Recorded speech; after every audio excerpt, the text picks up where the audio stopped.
Ma'asyiral muslimin yang dimuliakan Allah Subhanahu wa taala.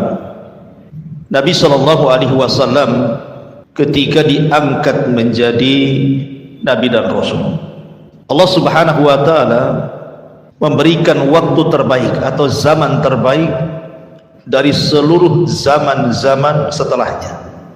Karena itu berdasarkan sabda Nabi sallallahu alaihi wasallam, khairun nas qarni, sebaik-baik zaman adalah zamanku. Artinya kita akan bercerita tentang masa ataupun zaman terbaik yang pernah ada dalam Islam. Itulah zaman di mana hidupnya Nabi sallallahu alaihi wasallam dan juga para sahabatnya. Bagaimana kisah kelahirannya?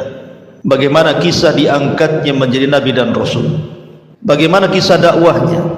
Bagaimana kisah Isra dan Mi'rajnya? Kemudian hijrahnya sampai peperangannya dan diakhiri dengan wafatnya Nabi sallallahu alaihi wasallam.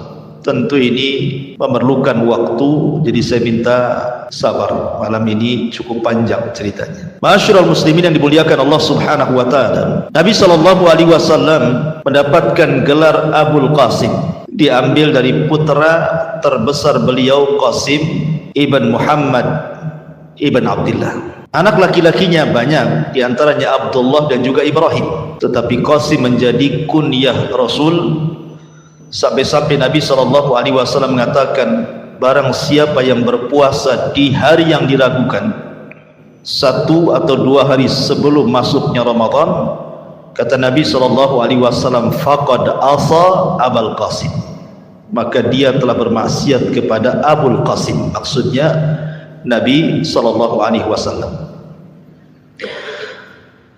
Nabi SAW terlahir dari keluarga yang suci, mulai dari ayahandanya, kakeknya, buyutnya sampai kepada Adam. Tidak ada yang berzina. Kata Nabi SAW, kharajtu min nikahin, aku keluar dari keturunan nenek moyang yang semuanya menikah. Walam akhruj min sifahin min waladi Adam ila an waladani abi wa ummi, dan aku tidak pernah keluar dari sperma yang hina sejak zaman Adam sampai ibu bapakku melahirkan aku. Artinya secara nasab Rasul itu terpelihara. Dan kita tahu bahwa Nabi SAW adalah orang terbaik dari kabilahnya. Nabi mengatakan, innallaha astafa kinanatan min waladi Ismail, sesungguhnya Allah Subhanahu wa taala telah memilih Kinanah, anak terbaik dari turunan Ismail. Wastafa Quraisyan min Kinanah, dan Quraisy adalah turunan terbaik dari kabilah Kinanah. Wastafa min Quraisyin Bani Hashim, dan Bani Hashim adalah turunan terbaik dari kabilah Quraisy. Wastafani min Bani Hashim, dan saya orang terbaik dari kabilah Bani Hashim. Artinya secara nasab, secara kabilah dan keturunan, Rasul itu bukan orang biasa, tapi orang yang terkenal kemuliaannya dari turun-temurun. Adapun nasab Nabi SAW ma'ruf, orang tuanya namanya Abdullah ibnu Abdul Muttalib, ibundanya namanya Aminah bintu Wahbin. Adapun paman-pamannya di sana ada Abbas, ada Hamzah, ada Zubair, ada Muqawwim, ada Al-Harith, ada Ghaidak, Qutham, Abdul Ka'bah, kemudian Jahal atau disebut dengan Al-Mughirah, termasuk juga Abu Lahab dan Abu Talib. Itu paman-pamannya. Tetapi yang hidup sampai diutusnya Nabi dan Rasul itu cuma 4. Yang 2 beriman dan 2 kafir. Yang beriman Abbas dan Hamzah, yang kafir Abu Lahab dan Abu Talib. Cuman bedanya Abu Lahab memusuhi Rasul, kalau Abu Talib memperjuangkan Rasul. Ini paman dari bapak maksudnya. Adapun paman dari ibu, tidak dikenal Nabi SAW punya paman dari ibu kecuali Abdu Yaghuth ibn Wahab. Dan Nabi SAW pernah berbangga dengan Sa'ad ibn Abi Waqqas dan mengatakan, hadza khali falyurini mru'un khala. Inilah paman dari arah ibuku, maka mana paman kalian, kata Rasul. Membanggakan siapa? Sa'ad ibn Abi Waqqas, satu di antara 10 sahabat yang dijanjikan masuk surga. Masyarul muslimin yang dimuliakan Allah Azza wa Jalla, ketika Abdullah ayahanda Nabi SAW berusia 18 tahun, ada yang mengatakan 15 tahun, maka ayahnya kemudian menikahkan dengan Aminah bintu Wahb. Artinya orang dulu itu menikah muda-muda, tidak harus menunggu 25 tahun kayak orang sekarang ya, atau sampai yang jadi lampu gitu ya, sampai kuliah lama-lama nggak mau kawin juga habis kuliah itu. Kadang-kadang nunggu cari kerja, sudah kepala 4 baru sibuk cari pasangan. Ya sudah bujang lampu lah kan ya, sudah tua gitu ya, jadi kakek-kakek punya anak bayi jadinya nantinya. Jadi Abdullah ini menikah dengan Aminah di usia, ada yang mengatakan 18 tahun, ada yang mengatakan 15 tahun.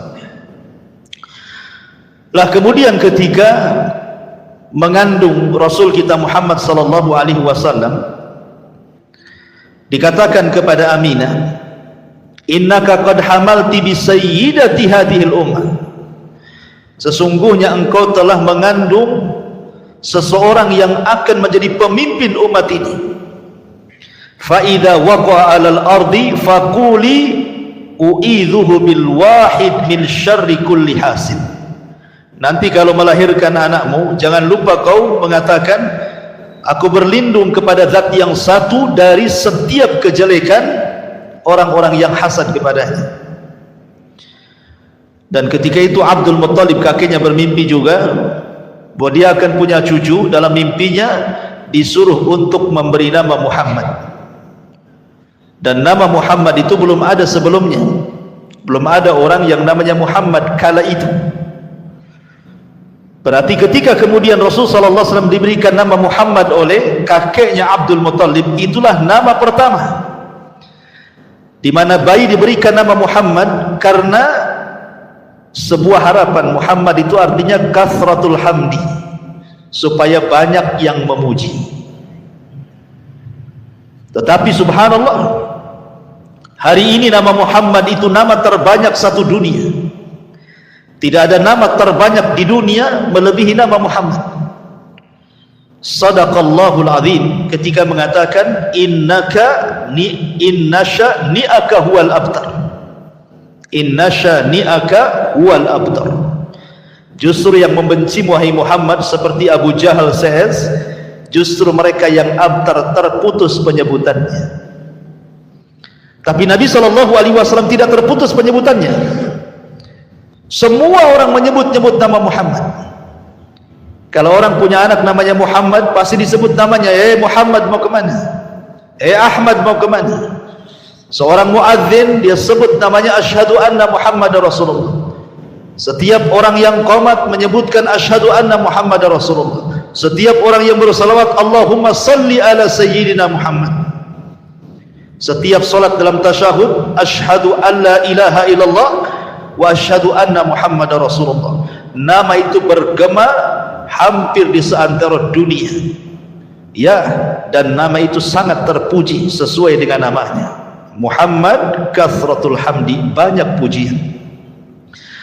Ma'asyiral muslimin yang dimuliakan Allah Azza wa Jalla, saat lahirnya Nabi SAW, orang-orang Yahudi sibuk di Madinah, karena ketika itu muncul bintang yang disebut dengan bintang Ahmad, dan hanya diketahui oleh orang-orang Yahudi saja.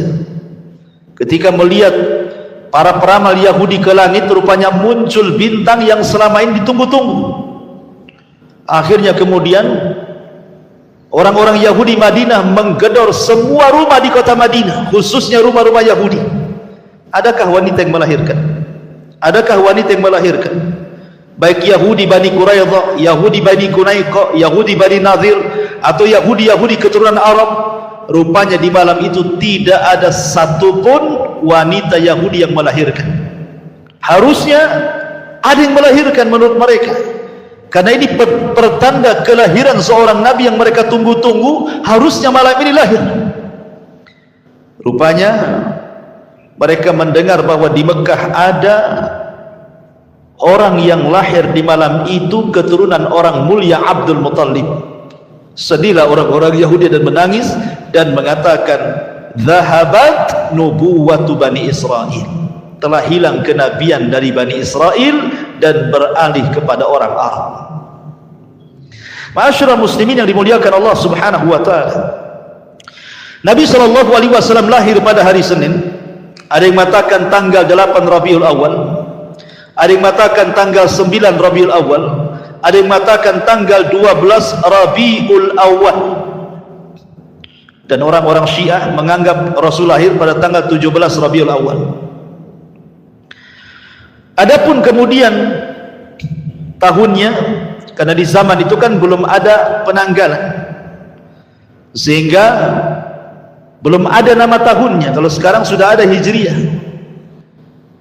Kalau dulu kan tidak ada, belum ada penanggalan Hijriah, itu baru dibentuk di masa Umar bin Khattab. Sehingga kemudian untuk tahun mereka akan menasabkan kepada setiap peristiwa yang berlaku di zaman itu.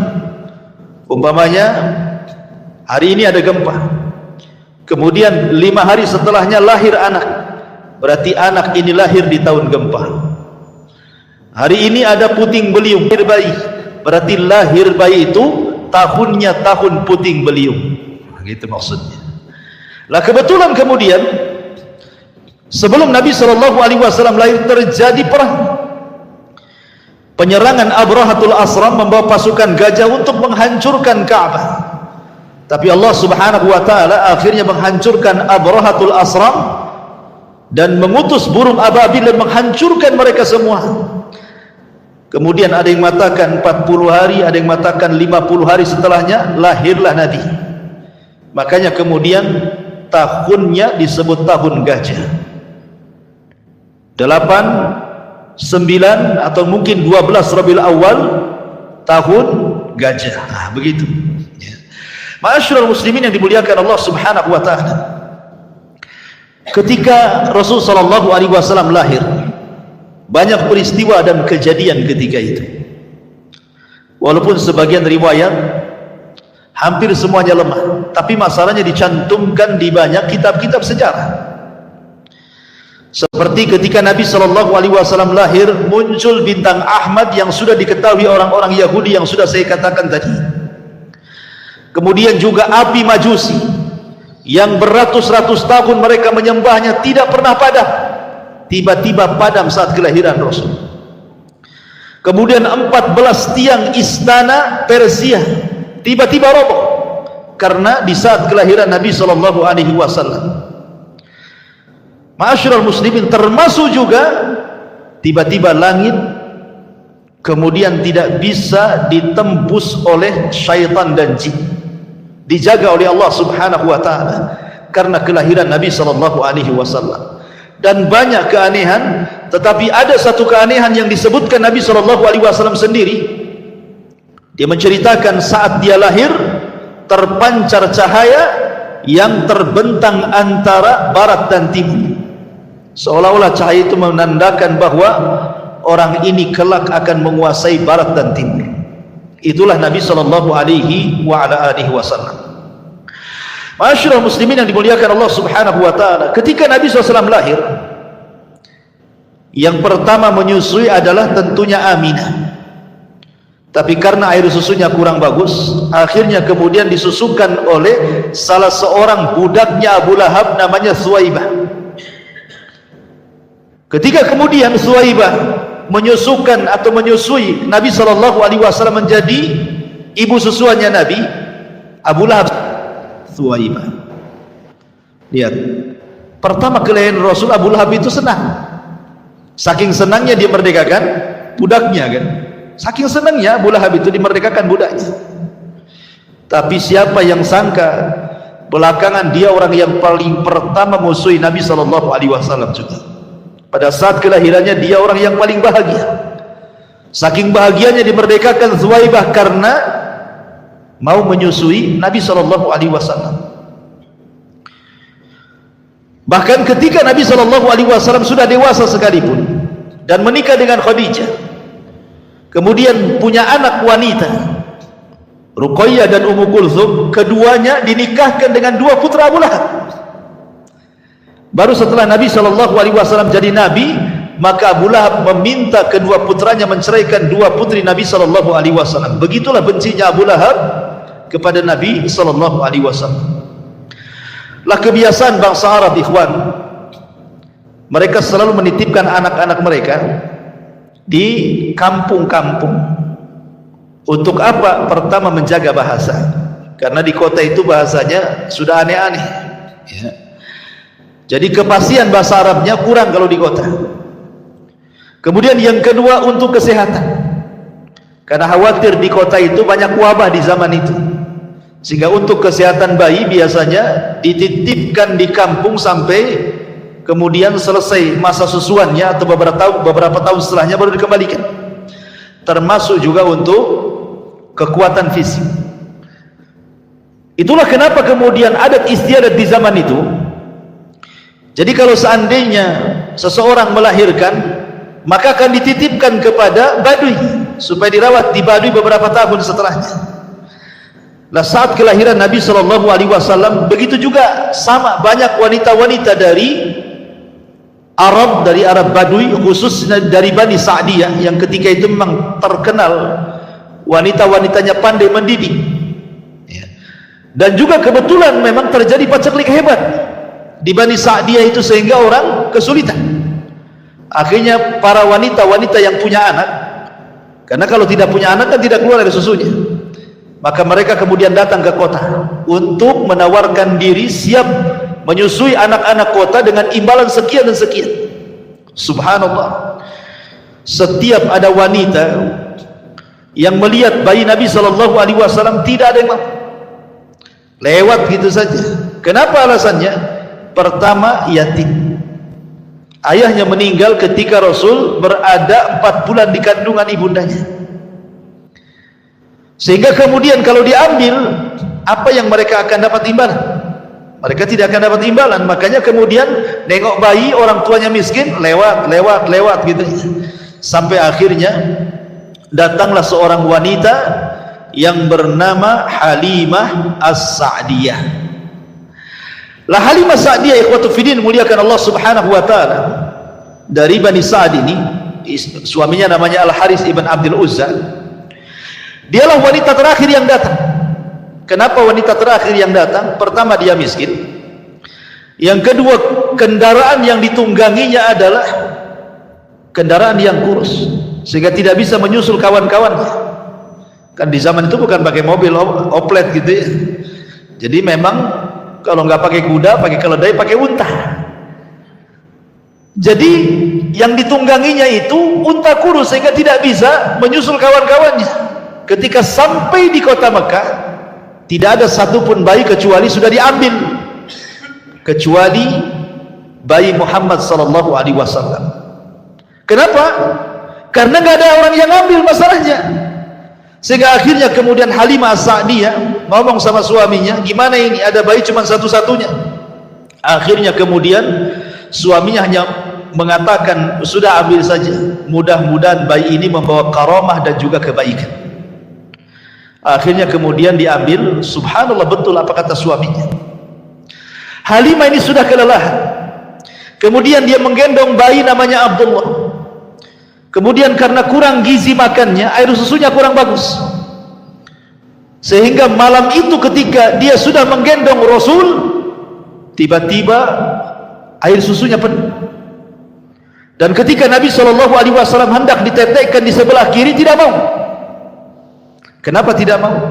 Karena tahu itu bukan hak dia, itu hak saudara sesusunya. Siapa? Abdullah anak daripada Halimah. Jadi Nabi SAW hanya mau yang sebelah kanan.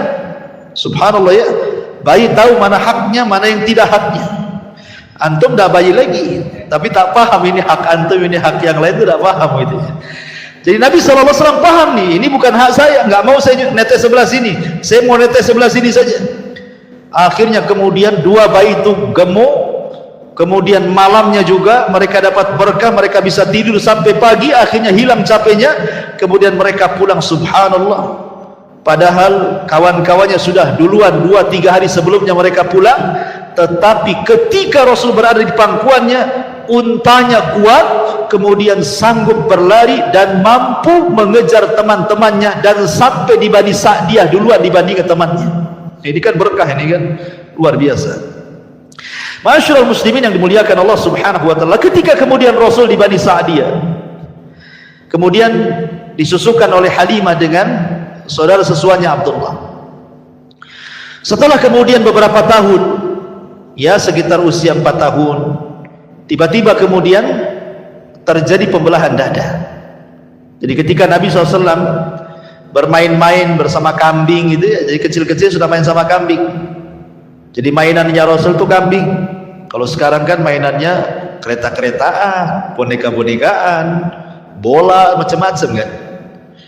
Jadi Rasul itu yang main dengan kambing itulah, bersama saudara sesuannya Abdullah.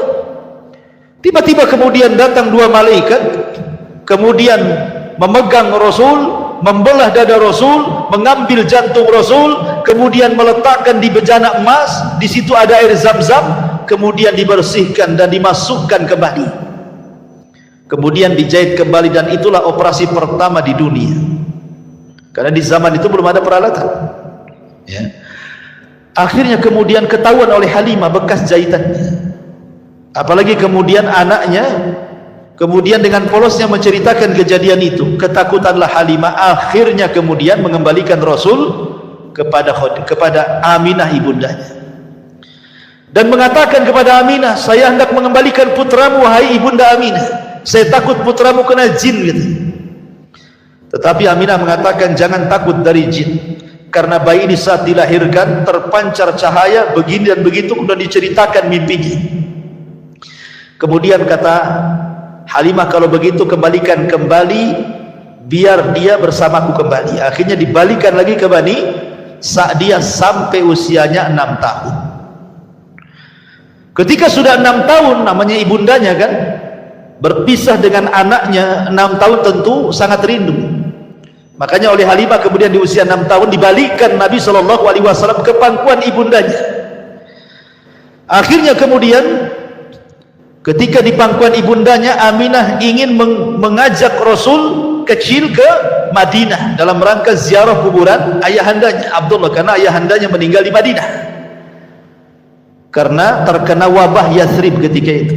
Jadi ayahandanya terkena wabah. Ya kalau zaman sekarang ya macam corona lah ya. Akhirnya sakit-sakit 1 bulan, kemudian meninggal saat perjalanan dari Mekah hendak berniaga ke Syam. Sakit 1 bulan di Madinah, kemudian akhirnya wafat. Lah kemudian Aminah ini ingin berziarah, kemudian berziarahlah ke Madinah setelah melihat kuburan ayahandanya Nabi SAW dan menginap beberapa malam di Madinah. Maka kemudian pulanglah Aminah bersama Rasul kecil dan juga budaknya namanya Ummu Aiman. Tapi sayang di antara Mekah dan Madinah ada satu tempat namanya Abwa. Rupanya Aminah sakit parah dan Allah takdirkan meninggal di Abwa. Subhanallah, Rasul menjadi yatim dari 2 arah. Bapaknya meninggal, ayahandanya juga meninggal. Bahasa kita ya, yatim piatu gitu. Kalau bahasa Arab nggak ada piatu, yang ada yatim saja.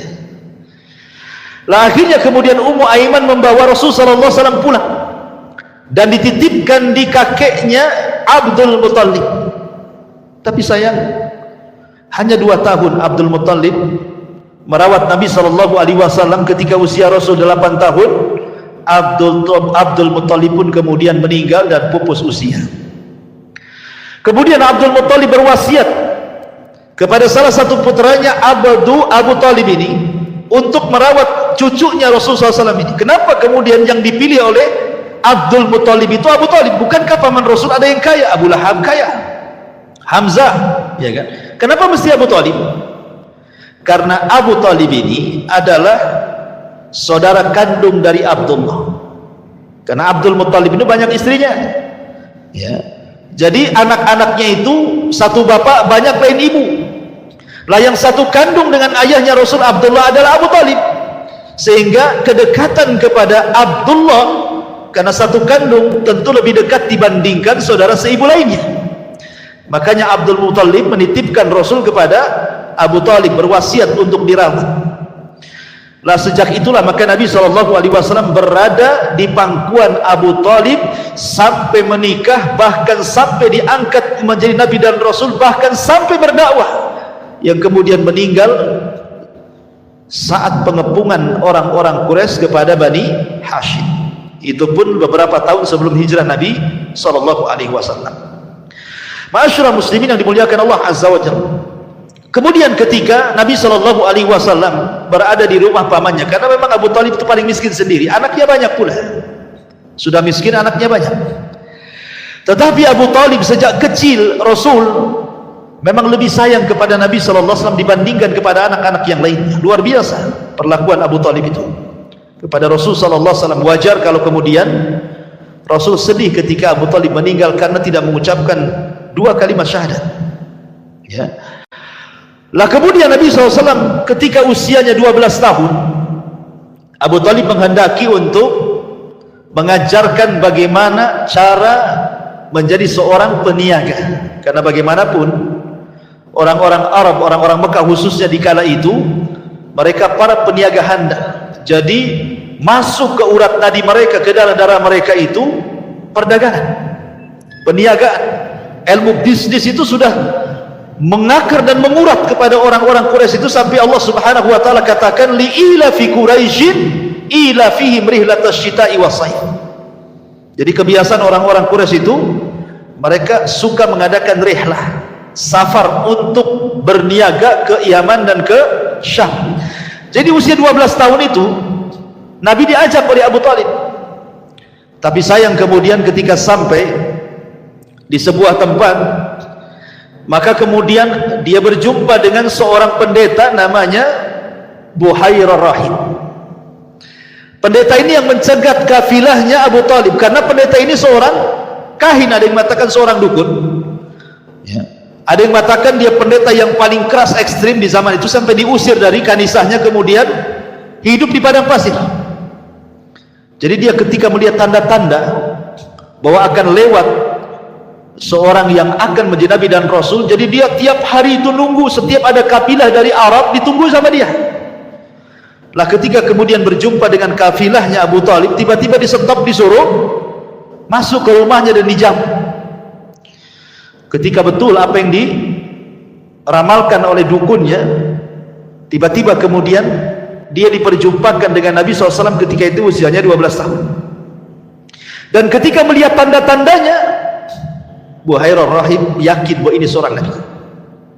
Ketika ditanya oleh Abu Talib, bagaimana kau tahu? Ya, kau tidak melihat setiap dia berjalan tidak ada satu awan kecuali akan menaungi di atasnya, tidak ada satupun pohon dan batu kecuali akan salam kepadanya. Sebaiknya pulang lagi ke Mekah, jangan meneruskan perjalanan ke Syam. Dikhawatirkan orang-orang Yahudi Syam tahu bahwa ia calon seorang Nabi, maka mereka akan membunuhnya. Balikkan lagi ke Mekah. Akhirnya kemudian dibalikan lagi ke Mekah. Lah di Mekah ini ikhwatu fillah muliakan Allah Azza wa Jalla, apa yang dilakukan Nabi untuk meringankan beban pamannya Abu Talib? Akhirnya dia mengikuti usia-usia sebayanya, menjadi penggembala kambing dari orang-orang kaya, maka akan mengambil upah dari hasil penggembalanya. Begitulah Nabi SAW mengatakan, ma min nabiyyin illa wara'al ghanam. Tidak ada satupun Nabi kecuali semuanya pernah menggembala kambing. Ya, jadi kalau antum ingin mencontoh Nabi SAW, jadi penggembala. Cari tanah di Tiban sana, luas tuh, beli kambing di situ. Ya. Jadi Nabi SAW sudah di apa namanya ya, dididik oleh Allah Subhanahu wa taala sebelum memimpin umat disuruh memimpin kambing dulu. Kenapa demikian? Karena memimpin kambing itu, menjadi penggembala kambing itu akan terlahir sifat-sifat baik, akan terlahir sifat-sifat kesabaran. Namanya punya peliharaan kan harus sabar, kalau nggak sabar matilah peliharaannya, ya. Harus punya sifat kasih sayang, sebab kalau binatangnya sakit kan diobati. Harus sayang, kalau tidak sayang mati binatangnya, ya. Harus punya sifat keberanian, karena kambing ini selalu diterkam serigala. Artinya dia harus melawan serigala supaya serigala jangan makan kambingnya, gitu ya. Kemudian juga ada sikap kelembutan. Jadi banyak sifat-sifat yang kemudian terlahir dari penggembala kambing ini, yang kemudian menjadi sifat bagi Nabi Shallallahu Alaihi Wasallam yang baik. Itulah kemudian sifat-sifat itulah yang kelak akan memimpin umat, ya. Jadi luar biasa ya. Jadi penggembala itu ada faedah dan manfaatnya. Jadi Rasul sebelum menjadi pemimpin umat disuruh memimpin kambing dulu, gitu maksudnya. Lah ketika kemudian Nabi SAW sudah berusia mungkin 18 tahun 19 tahun, artinya kan sudah dewasa. Mulailah Rasul menyusul teman-teman yang sebayanya berniaga. Mulai berniaga dia. Tetapi ya sebelum saya ingin ceritakan berniaganya Rasul, jadi ketika dia menjadi penggembala kambing, ikhwan, ya usia-usia 15 gitu ya, 16 tahun gitu.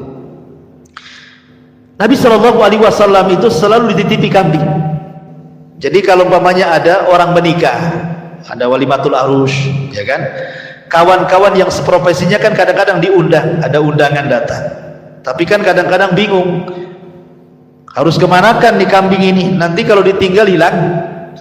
Akhirnya kemudian mulailah mereka menitip kepada Rasul, karena Rasul tidak mau hadir di pesta-pesta yang ada minuman khamar di situ, yang ada biduan-biduan wanita yang membuka aurat. Rasul tidak mau, sehingga Rasul fokus saja jadi penggembala kambing, sehingga teman-temannya itu selalu menitipkan kambing. Subhanallah, bukan 1-2 kambing yang dititipkan, itu ribuan kambing kan gitu ya. Akan tetapi apapun yang dititipkan kepada Rasul tidak ada yang hilang, tidak ada yang sakit, justru kambingnya makin gemuk, sehingga kemudian teman-temannya menjuluki Rasul sebagai Shadiqul Amin. Jadi Rasul itu orangnya jujur, amanah, ya kan. Itu sejak menjadi penggembala itu kawan-kawannya selalu memuji Rasul, sehingga akhirnya kemudian tersebarlah sifat ini kepada teman-teman yang lainnya yang bukan sebagai penggembala kambing. Makanya kenapa Nabi SAW walaupun sudah diangkat jadi Nabi dan Rasul, akhirnya orang-orang musyrik pun masih menitipkan barang kan sama Nabi. Bahkan rumahnya Rasul Khadijah itu menjadi penitipan barang, atau mungkin kalau sekarang disilahkan bank syariat pertama lah, ya. Rasul itu membuat bank syariat pertama karena rumah Khadijah itu jadi wadah tempat penitipan barang, ya. Akhirnya kemudian ketika kemudian Rasul beralih profesi dari penggembala akhir jadi pedagang, lah mulailah kemudian makin harum namanya. Bagaimana kejujurannya dalam berniaga, bagaimana supelnya, bagaimana akhlaknya, bagaimana kejujurannya, dan begitu seterusnya, sehingga terdengar kepada seorang wanita tajir, wanita miliarder, Khadijah bintu Khuwailid, wanita suci yang sudah menutup auratnya, padahal di zaman jahiliyah terbiasa buka aurat, tapi Khadijah sudah pakai jilbab. Makanya kenapa orang-orang Arab apabila keluar masuk ke rumah Khadijah, mereka mengatakan, aku masuk ke rumah wanita suci dan keluar dari wanita suci. Itulah ucapan orang-orang jahiliyah kepada Khadijah, ya. Dakhaltu minat tahirah wa kharajtu minat tahirah. Mereka mengatakan seperti itu, aku masuk ke rumah wanita suci, keluar pun dari wanita suci, karena sudah menutup auratnya walaupun belum masuk Islam, Nabi aja belum diutus, ya. Akhirnya kemudian cobalah Khadijah melobi Nabi SAW untuk berniaga dengan dia dengan cara sistem mudharabah. Mudharabah itu artinya Khadijah yang punya modal, Rasul yang memainkan modalnya. Maka setelah kemudian beberapa kali kemudian berniaga menggunakan harta Khadijah dan selalu mendapatkan keuntungan besar, Khadijah makin penasaran tuh. Akhirnya kemudian Khadijah mengirim gulamnya, budaknya namanya Maisarah. Maisarah, sekali-kali kau temani Muhammad itu berniaga ke Syam. Catat segala sesuatu peristiwa yang terjadi, baik sebelum berjalan, baik di tengah perjalanan, baik ketika sampai di Syam, baik ketika berniaga, kemudian pulangnya dan sampai lagi ke Mekah. Jangan ada yang terlewatkan catatannya. Akhirnya Maisarah pun mengikuti apa yang disarankan Khadijah. Sepanjang jalan diperhatikan oleh Maisarah itu. Dan luar biasa Maisarah mencatat bagaimana akhlak yang tinggi daripada Rasul SAW dan keajaiban-keajaiban selama perjalanan, termasuk batu mengucapkan salam, pohon mengucapkan salam, awan kemudian menaungi Rasul, sampai akhirnya dia berjumpa dengan seorang pendeta, dan pendeta mengatakan bahwa temanmu ini bukan orang biasa, dia pasti jadi seorang nabi katanya. Makin yakin lagi Maisarah ini. Ketika pulang ke Mekah diceritakan kepada Khadijah. Dari situlah kemudian tertanam benih-benih cinta Khadijah kepada Rasul sallallahu alaihi wasallam, dan meminta kepada Nafisah, saudarinya untuk menanyakan kepada Nabi sallallahu alaihi wasallam kesiapan dia mau enggak menikah dengan Khadijah. Tapi Nabi sallallahu alaihi wasallam orang beradab. Dia tidak lantas mau enggak kayak gitu. Itu antum itu kayak gitu. Ya, apalagi perantau, ya kan? Susah di Batam, tahu-tahu ada janda kaya, cantik, rumahnya megah, pengusaha, ngelamar antum pula. Saya yakin antum nggak usah mengganggukan, besoklah kita jadi. Itu artinya bahwa Nabi SAW itu beradab, tidak langsung mengiyahkan apa yang dikatakan Nafisah. Dia mengatakan, tunggu dulu, saya punya orang tua, maksudnya Abu Talib, saya akan tanya dulu. Akhirnya kemudian Rasul bertanya kepada Abu Talib, boleh nggak saya menikah dengan Khadijah? Kalau kata Abu Talib jangan, tidak. Kalau kata Abu Talib iya. Itulah seorang baktinya Nabi SAW kepada Abu Talib, karena dia tahu siapa Abu Talib, ayah angkatnya, dan Abu Talib sudah menganggap dia putranya. Sebagaimana ketika sebelumnya juga dia ditawari oleh Khadijah untuk berniaga, dia pun tidak langsung mengiyahkan mengambil modalnya Khadijah. Tanya dulu Abu Talib kan itu, boleh nggak saya bekerja sama dengan Khadijah? Kalau boleh main, kalau tidak tak jadi kan itu ya. Jadi tetap Rasul itu birrul walidain dengan pamannya, dengan Abu Talib. Subhanallah, ketika Abu Talib mendengar dia dilamar atau dipinang Khadijah, senang, kemudian mengatakan, ya Khadijah wanita baik-baik.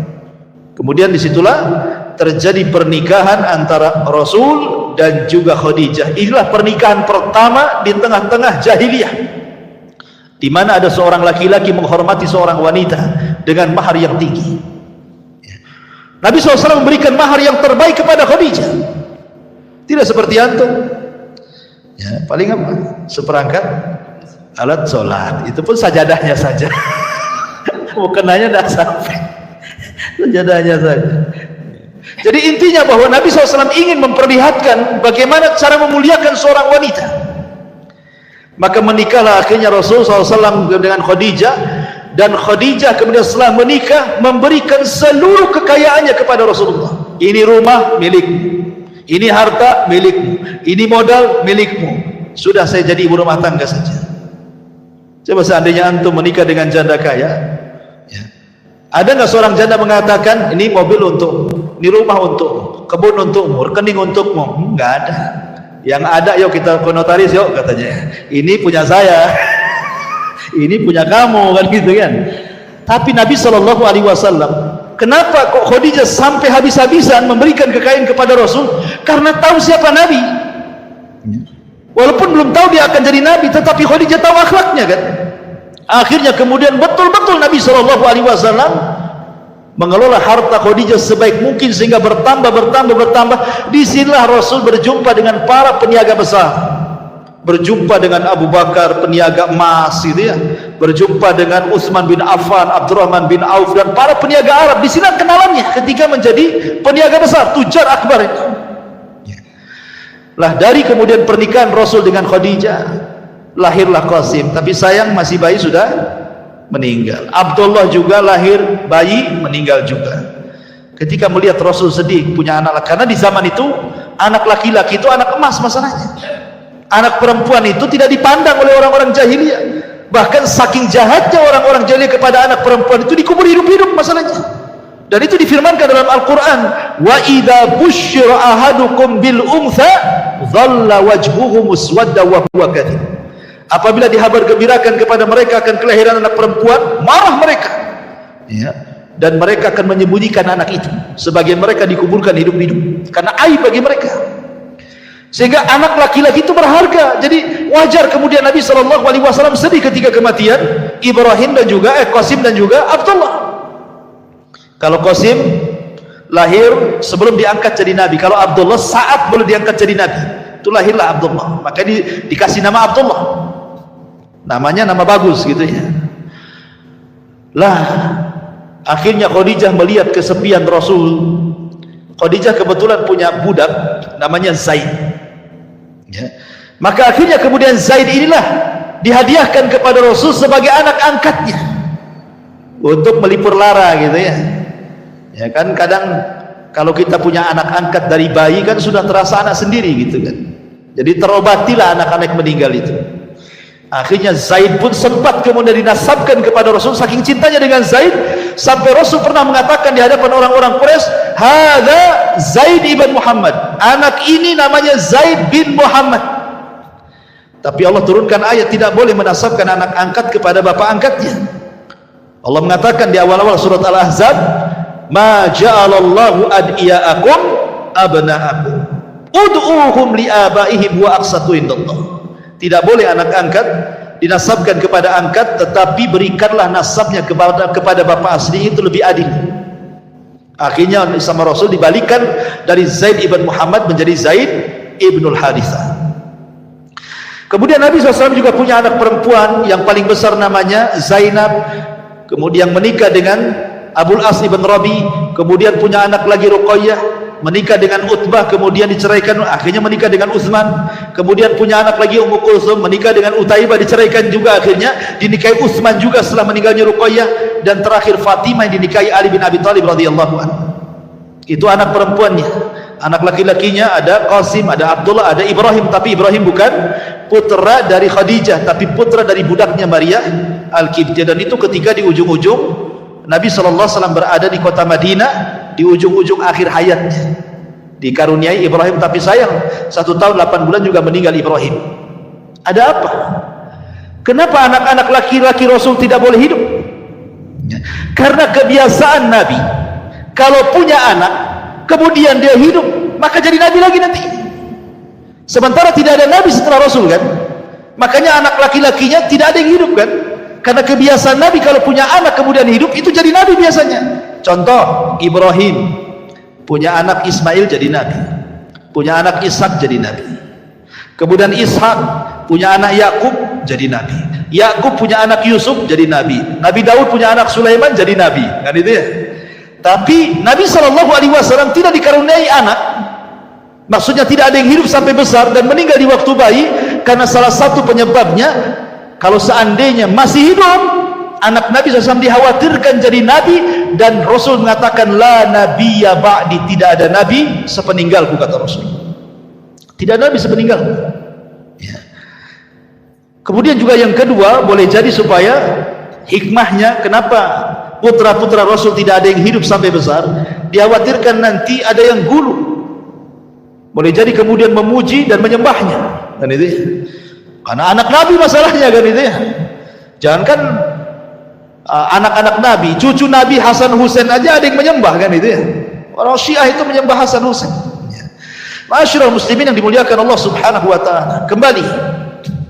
Jadi ketika Nabi SAW kemudian mulai berniaga, berjumpa dengan tujar yang besar-besar, para peniaga seperti Abu Bakar, Utsman, Abdurrahman bin Auf dan yang lainnya, yang kelak justru teman-teman seprofesi peniaga itu justru masuk Islam awal-awal kan. Kenapa? Karena mereka tahu saat berinteraksi dengan Rasul, saat berniaga, tahu akhlaknya, tahu amanahnya, tahu kejujurannya, dan begitu seterusnya kan itu. Lah ketika Nabi SAW kemudian di usia 15 tahun terjadi apa yang disebut dengan perang Fujar namanya. Rasul juga terlibat dalam perang Fujar di sini. Kemudian setelahnya ada namanya Hilful Fudul juga, Rasul terlibat di situ juga gitu. Artinya sampai ketiga kemudian Ka'bah di usia 17 tahun atau 18 tahun kan, Ka'bah itu kan sempat hancur separuh ya, karena terkena banjir. Akhirnya kemudian oleh orang-orang Quraisy dirobohkan Ka'bah itu. Ketika hendak merobohkan gak ada yang berani. Kenapa? Karena masih teringat dengan kisah Abraha. Jangan-jangan kalau dirobohkan datang pula Ababil kan itu. Sehingga ada seseorang yang paling tua di antara mereka namanya Al-Walid ibn Mughirah. Dia membawa palu dan mengatakan, biar aku saja yang menghancurkan, karena aku tidak hendak berniat buruk, pasti tidak akan ada apa-apa. Kalaupun ada apa-apa biar saya yang mati katanya. Akhirnya mulailah dia robohkan sedikit-sedikit. Ternyata tidak ada Ababil, tidak ada azab, tidak ada bala. Maka rame-ramelah orang Quraisy merobohkan Ka'bah, kemudian membangun kembali. Masalahnya, sejahat-jahatnya orang-orang kafir Quraisy, ketika membangun Ka'bah tidak mau mereka menggunakan dana haram. Tidak mau hasil togel, tidak mau hasil judi, tidak mau ya, pokoknya hasil-hasil yang haram, korupsi itu tidak mau. Betul-betul harta halal gitu ya, karena hartanya harta halal sehingga tidak banyak. Karena tidak banyak itulah akhirnya bangunan Ka'bah tidak sempurna. Yang tadinya segi panjang bangunan Ibrahim itu ya kan, akhirnya cuman separuh jadi kotak, jadi separuhnya dibuat lingkaran pakai tembok gitu ya kan. Kita lihat kalau gambar Ka'bah begini, di sini ada tembok melingkar kan, itu nama Hijri Ismail. Dulu masuk itu di dalam tuh, tapi karena kurang dana terpaksa dikeluarkan, dan ya hanya separuh saja yang dibangun kan itu. Walaupun sempat kemudian di zaman Abdullah ibn Zubair dimasukkan, tapi dihancurkan lagi di zaman Abdul Malik ibn Marwan. Intinya bahwa Rasul ikut juga kemudian membangun Ka'bah itu. Lah ketika peletakan Hajar Aswad itu yang kemudian banyak masalah. Masing-masing kabilah ingin meletakkan Ka'bahnya masing-masing dan hampir perang. Tapi kemudian akhirnya orang bijak mereka mengatakan, tunggu, yang berhak memindahkan itu orang yang keluar dari sana katanya. Rupanya yang keluar Rasulullah gitu ya. Ketika Nabi SAW kemudian disuruh mengangkat batu Hajar Aswad itu, kata Rasul, tidak, ini kerja rame-rame, kerja bareng-bareng, kerja bakti. Sebaiknya ambil kain, kemudian diletakkan di atas kain itu, masing-masing kabilah megang ujungnya. Akhirnya semua kabilah mengangkat Hajar Aswad dan meletakkan di situ. Lihat bagaimana Rasul bisa menyatukan umat saat itu padahal belum diangkat jadi Nabi dan Rasul. Singkat cerita, akhirnya Nabi SAW kemudian setelah menikah dengan Khadijah, kemudian punya anak laki-laki dan perempuan. Kemudian Nabi SAW betul-betul di puncak popularitas, di puncak karir, kekayaannya makin melimpah gitu ya, persahabatannya makin luas. Karena juga bagaimanapun namanya seorang peniaga itu akan lebih banyak relasi dibandingkan bisnis yang lain, karena dia kan kesana kemari gitu ya. Lain dengan orang PT, ya sesama PT aja dia kenal ya kan, orang kantor ya sesama kantor aja.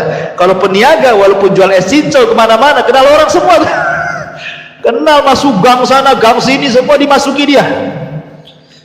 Jadi pedagang itu lebih luas ya jangkauannya gitu ya. Lah ketika di usia Nabi SAW ke 37 tahun itu, di puncak karir beliau, betul-betul sudah kaya raya, apalah yang dikehendaki Nabi. Coba, istri cantik, soleha, kaya, taat, anak banyak, kekayaan melimpah, orang-orang memuji dia Shadiqul Amin. Apa yang dicari manusia, ini yang dicari kita ya. Kalau antum jadi orang kaya, semua orang muji antum ya, antum punya istri cantik, anak-anak banyak, bisnis lancar, apalagi yang antum cari? Paling antum cari kawin lagi. Kalau laki-laki kan itu, apalagi antum cari kalau nggak kawin lagi. Akhirnya kemudian Nabi SAW sudah mulai bosan dia melihat kondisi orang-orang Quraisy ini kok makin rusak, setiap hari makin rusak, minum khamr di mana-mana, main perempuan di mana-mana, akidahnya penyembah berhala, begitu seterusnya, pokoknya rusak serusak-rusaknya. Jadi Nabi SAW mulai berpikir, mulailah dia tahannut, mulailah dia menyendiri, menyingkir dari manusia. Kadang-kadang ke Muzdalifah, kadang-kadang ke Mina ya, kadang-kadang ke tempat-tempat, pokoknya jauh dari manusia, ingin tafakur. Sampai pada waktunya 6 bulan sebelum diangkat jadi Nabi dan Rasul, tiba-tiba Rasul selalu bermimpi. Mimpinya itu aneh karena malamnya mimpi, nanti beberapa hari jadi kenyataan. Nanti mimpi lagi beberapa hari jadi kenyataan. Jadi tidaklah Rasul mimpi kecuali jadi kenyataan mimpinya itu. Akhirnya kemudian ketika tepat di usianya 40 tahun, Nabi SAW kemudian naik ke atas ketinggian, di mana Mekah itu di bawahnya. Disitulah ada gua yang disebut dengan Gua Hira. Dari gua itu Rasul melihat Mekah itu di bawahnya, seolah-olah gua itu memiliki makna hissi dan juga makna maknawi. Makna hissi artinya Nabi SAW secara fisik naik ke atas dan dia akan dilebihkan dari semua manusia yang ada di bawahnya. Dan makna maknawi artinya dakwah dia akan meliputi semua yang ada di bawahnya. Ya. Maka Nabi SAW mulailah kemudian masuk ke dalam gua itu tepat di bulan Ramadan, membawa bekal selama 1 bulan, tidak pernah keluar dari gua itu, tafakur saja. Ya, tafakur. Rupanya tepat di tanggal, atau ada yang mengatakan di tanggal 17 Ramadan gitu ya. Tetapi yang betul adalah di tanggal-tanggal ganjil di akhir-akhir Ramadan, entah 21, entah 23, entah 25, entah 27, entah 29, pokoknya di tanggal-tanggal ganjil di bulan Ramadan. Tepat di waktu subuh datang Jibril. Dan sebenarnya kedatangan Jibril sudah dimimpikan Nabi, makanya Nabi tidak kaget gitu ya.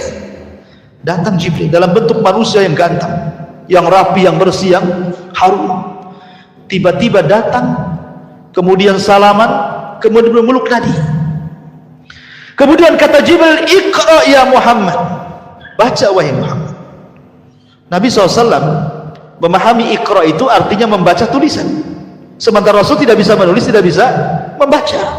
Makanya Rasul dengan tegas, "Ma'ana biqari," aku tidak bisa baca. Kata Jibril, "Iqra," baca. Kata Rasul, "Ma'ana biqari," aku nggak bisa baca. Sampai 3 kali.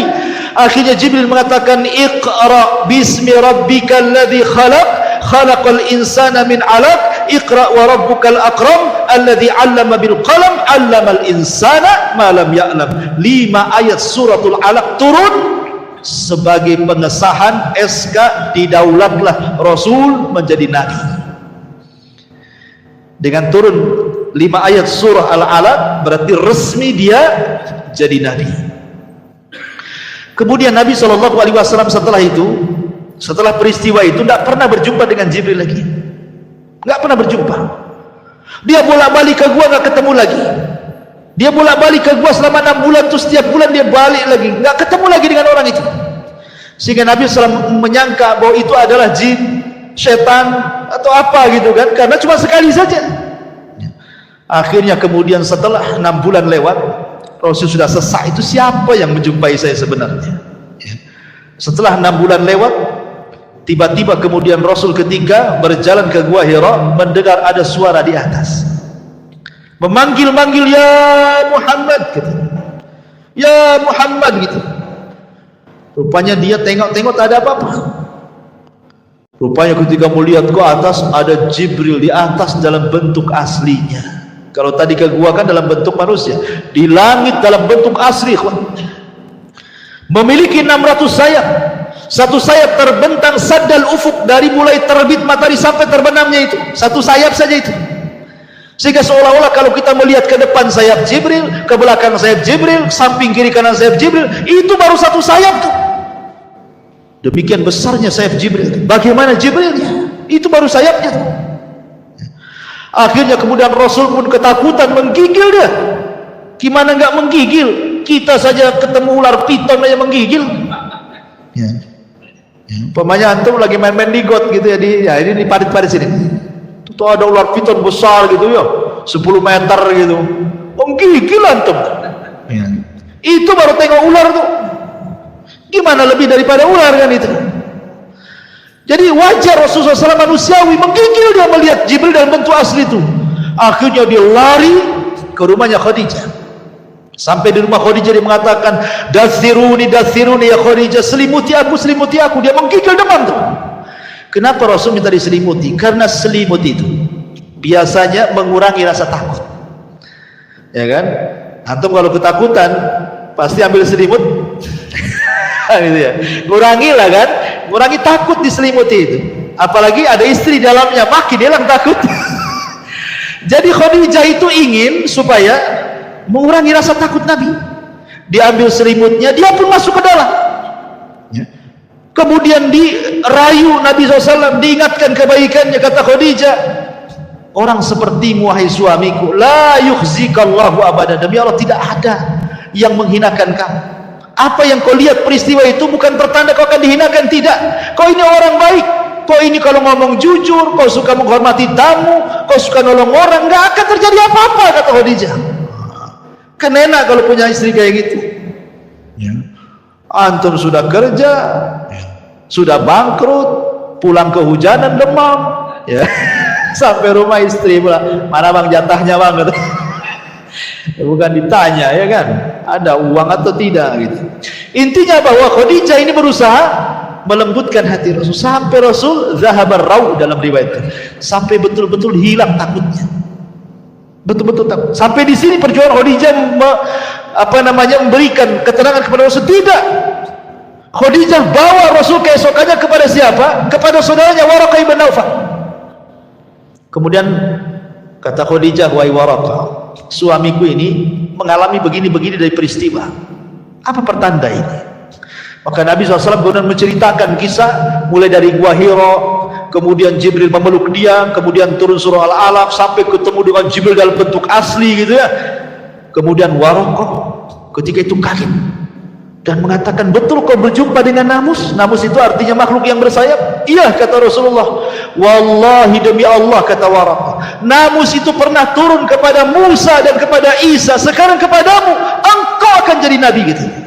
Demi Allah, kalau aku masih muda, kata Waraqah, ketika kau mengusirmu, aku yang akan membelamu. Rasul kaget. Hei Waraqah, orang sebaik aku akan diusir? Enggak ada orang yang mencela aku, semua orang mengatakan Shadiqul Amin, aku akan diusir, katanya. Kata Waraqah, ya, tidaklah orang yang membawa seperti yang kau bawa kecuali illa udhi, pasti disakiti, pasti akan diuji. Tapi sayang 6 bulan setelahnya Waraqah meninggal dunia. Dari sini terjadi khilaf pendapat, apakah Waraqah ini orang yang pertama masuk Islam dari kalangan orang dewasa ataukah Abu Bakar? Ada yang mengatakan Waraqah, ada yang mengatakan Abu Bakar. Ada yang memerinci, Waraqah itu dia beriman saat Nabi jadi Nabi, belum diangkat jadi Rasul. Tapi Abu Bakar adalah masuk ke dalam agama Rasul saat dia sudah jadi Nabi dan jadi Rasul. Ada yang kemudian berusaha menjamak seperti itu ya. Jadi kalau Waraqah itu hanya sebatas beriman, kalau Abu Bakar bukan hanya beriman tapi mendakwahkan, gitu maksudnya. Baik, kembali. Jadi setelah kemudian Nabi SAW diberi nasihat oleh Waraqah supaya sabar, macam-macam lah. Apa yang kau hadapi ini luar biasa. Nanti akan diingatkan lagi pesannya Waraqah ini saat kematian Khadijah masalahnya. Oleh Khadijah itu akan diingatkan lagi. Lah akhirnya kemudian setelah Nabi SAW kemudian agak tenang, tidurlah di malam hari. Ketika dia sedang tidur, Jibril datang memanggil-manggil dari langit, ya ayyuhal muddathir kum fa'anzir wa rabbaka fakabbir wa siyabaka fatahhir wa rujza fahjur wa la tamnun tastakthir wa li rabbika fasbir. Turun surah Mudaththir. Terkejut Nabi ya, karena Jibril mengatakan, membawakan firman Allah, ya ayyuhal muddathir, orang yang berselimut, qum, berdiri, fa'angdir, kau sudah boleh memberikan peringatan kepada manusia.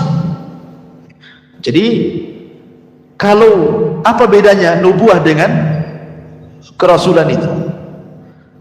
Kan nubbi abil alaq wa ursila bil mudaththir, diangkat jadi nabi dengan turunnya 5 ayat surah Al-Alaq, dan diangkat menjadi rasul dengan turunnya 5 ayat surah Al-Mudaththir.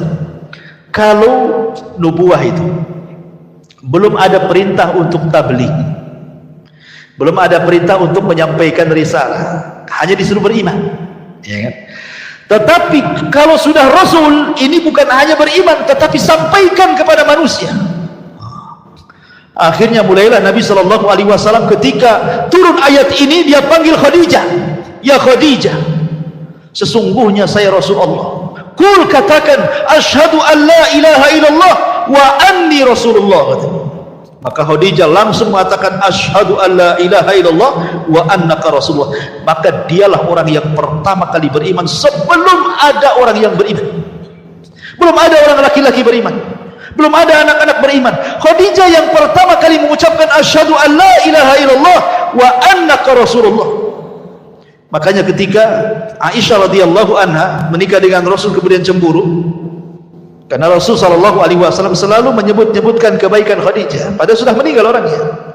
Kata Aisyah, Rasul, kenapa lah kau ini menyebut-nyebut nenek-nenek, maksudnya yang sudah tua. Khadijah sudah tua, sudah meninggal pun di hadapanmu ada gadis cantik, katanya. Cemburu Khadijah. Ya. Kata Nabi sallallahu alaihi wasallam, ya Aisyah, jangan kau bandingkan kau dengan Khadijah. Khadijah orang yang pertama beriman saat manusia kufur. Khadijah yang pertama kali membenarkan saat manusia mendustakan.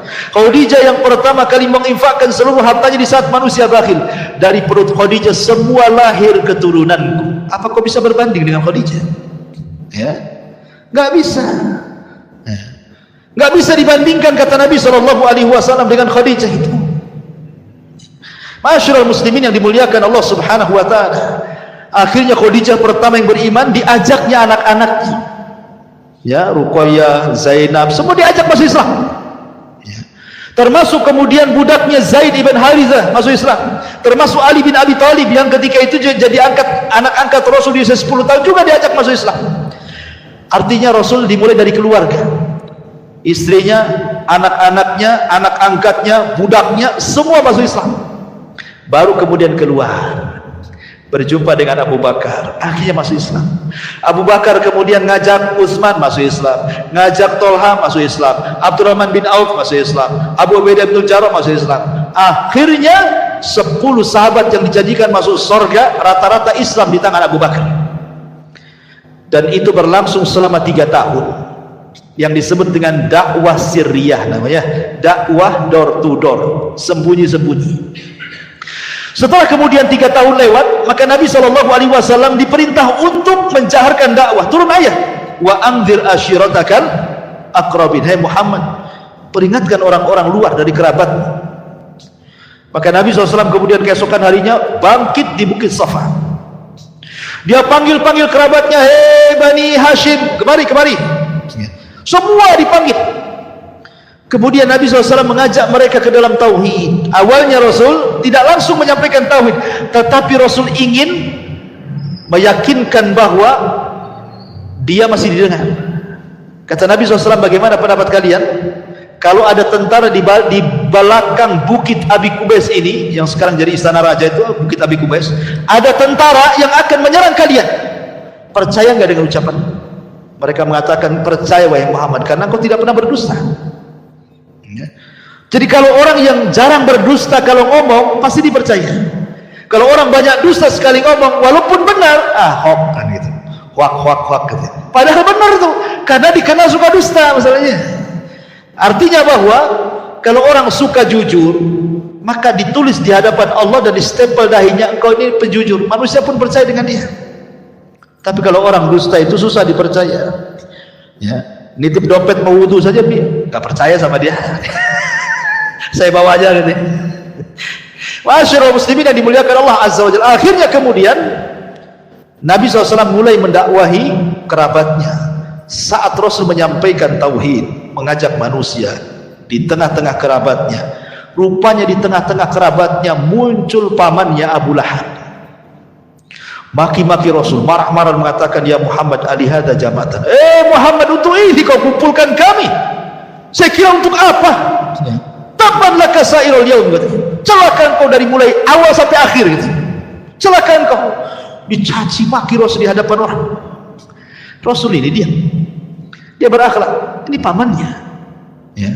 Jangankan kepada pamannya, kepada orang lain pun Rasul tidak akan menjawab cacian dengan cacian, makian dengan makian. Rasul diam sajalah dicaci maki. Dan itu akhlak Nabi. Ya, kalau kita kan tidak bisa, dia caci kita maki balik. Itu. Nah, Rasul diam saja, dicaci maki pamannya di hadapan orang lagi, ikhwan. Kan memalukan itu. Tapi Rasul diam. Tapi Allah diam? Tidak. Allah tidak diam. Man 'ada li waliyan faqad adzantuhu bil harb. Siapa yang memusuhi waliku, maka dia telah mengumandangkan perang bersamaku, kata Allah. Tidak bisa. Allah kemudian memutus Jibril. Jibril, sampaikan kepada Rasul. Akhirnya Allah menitipkan wahyu kepada Jibril. Kemudian Jibril datang kepada Rasul. Rasul masih sedang berdiri Bukit Safa. Orang-orang Arab masih ada di situ, kerabat-kerabatnya. Tiba-tiba Jibril memasukkan ke dalam hati Rasul suratul Lahab, suruh dibaca di depan manusia. Maka Rasul mengatakan, a'udzu billahi minasyaitonir rajim, bismillahirrahmanirrahim, tabbat yada abi lahab wa tab. Celaka kedua tangan Abi Lahab, wa tab, dan celaka. Ma'agna anhu maluhu wa ma kasab. Harta dan anaknya percuma, tidak bermanfaat di hadapan Allah. Saya selana ronggatalahan, dia akan masuk ke neraka yang menyala-nyala. Wa mura'atuhu, istrinya juga sama, Ummu Jamil Arwa bintu Harim itu, hammalatal hatab, bawa kayu bakar ke sana kemari. Fi jidiha belum dimasak. Nanti di akhirat kalung yang dijual untuk musuh Nabi akan diganti dengan kalung sabut kelapa dan akan menyala di lehernya. Orang Arab itu, mereka tidak pernah mendengar Quran. Baru kali itulah mereka mendengarkan Quran, sehingga mereka menyangka itu syair, dan mereka terbiasa menghafal syair. Ketika Rasul menyebutkan tabbat yada abil, karena ini pendek, terekamlah di otak-otak orang-orang yang hadir di situ. Disangkanya Rasul sedang bersyair. Pulanglah setelah kejadian itu, mereka pun membaca di rumah ini tabbat yada, di tabbat yada, di pasar tabbat yada. Apa enggak stres Abu Lahab itu? Stres Abu Lahab itu bahkan. Karena semua baca tabbat yada disangka syair. Di mana-mana baca tabbat yada. Subhanallah. Dan Allah Subhanahu wa ta'ala Maha Adil. Karena Abu Lahab yang pertama kali memusuhi Rasul sebelum ada Abu Jahal dan yang lainnya, Allah letakkan surah Tabbat itu di surat yang paling pendek dalam juz amma. Allah tidak sisipkan di Al-Baqarah, di Al-Imran, nanti jarang orang baca. Ya. Tapi Allah letakkan di surat yang paling pendek di juz amma, sehingga orang semua hafal, anak kecil hafal, antum hafal. Ya. Bahkan imam itu tabas terus tuh kalau baca.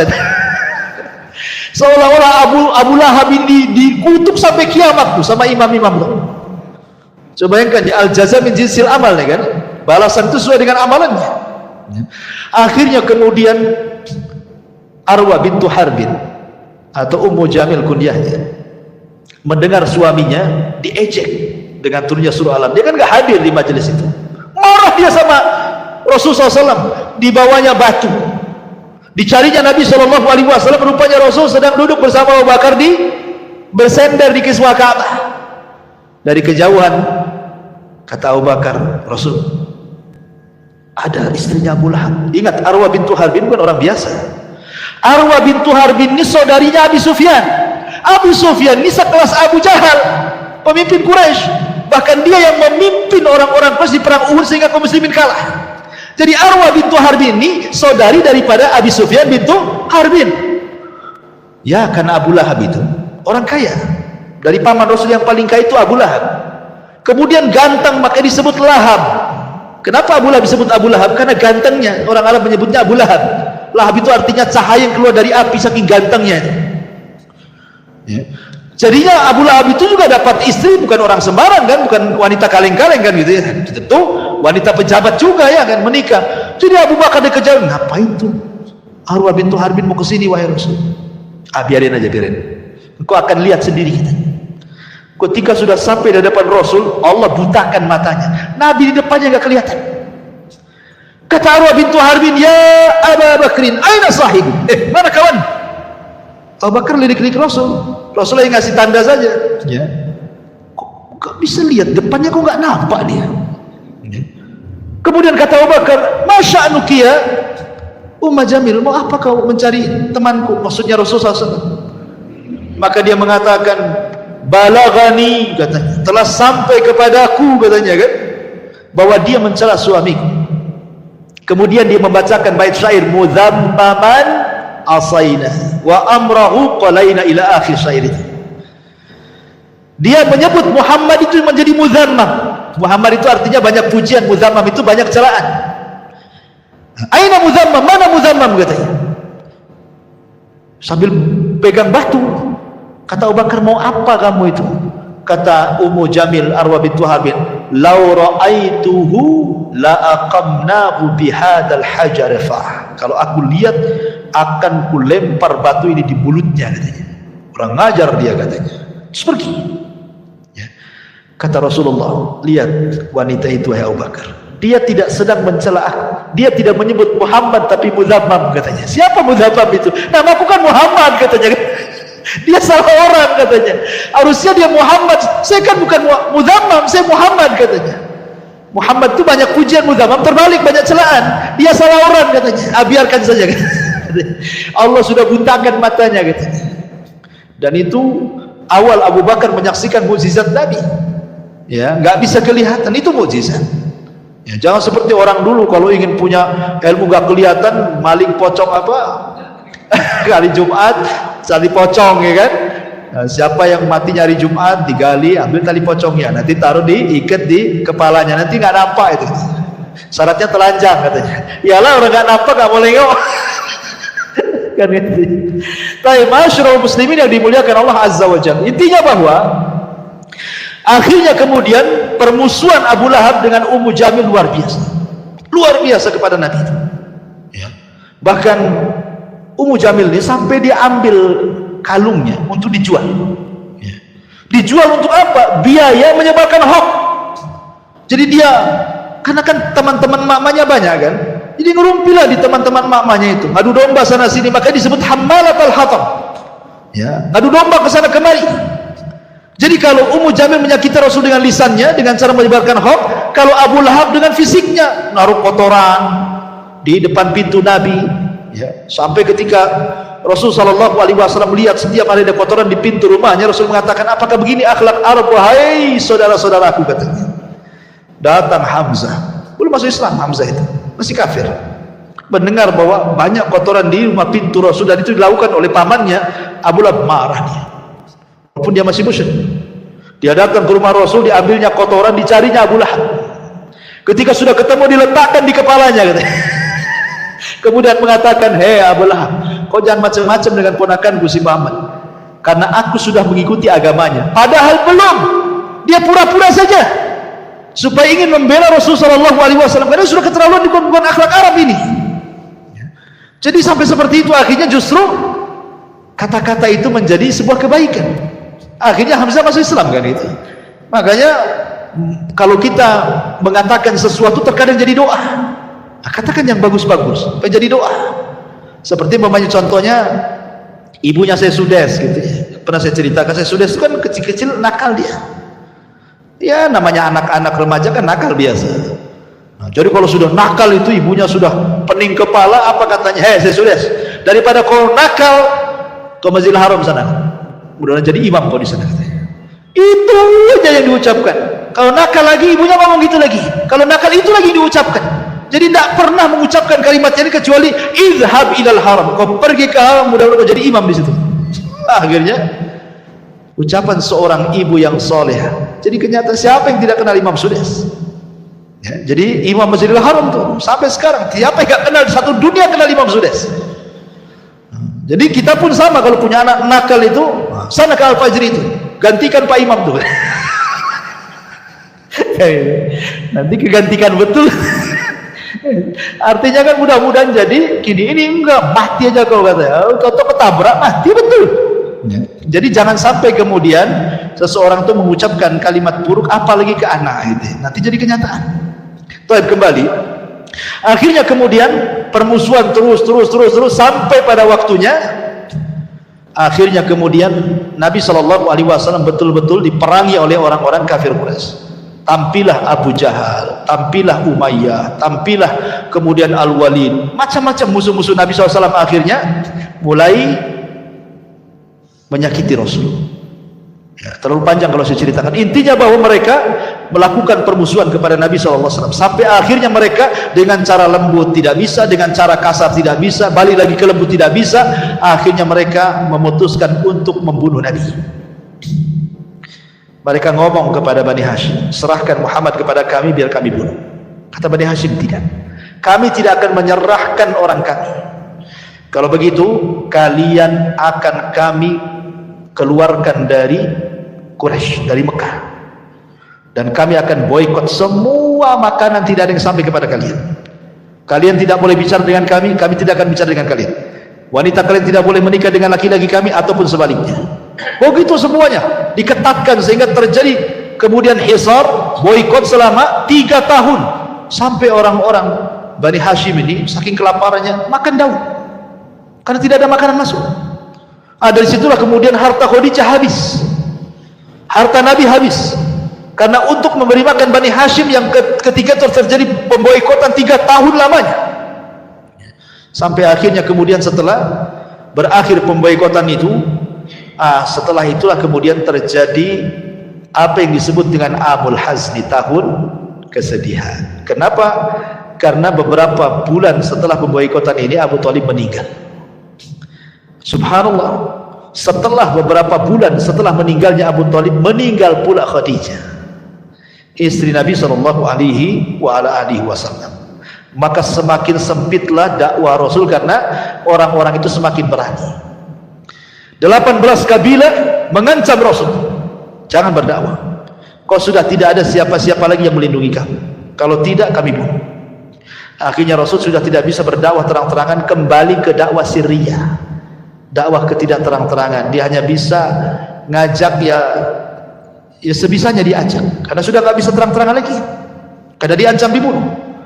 Akhirnya semakin buruk suasananya, maka Rasul kemudian beringin mencari areal baru untuk berdakwah.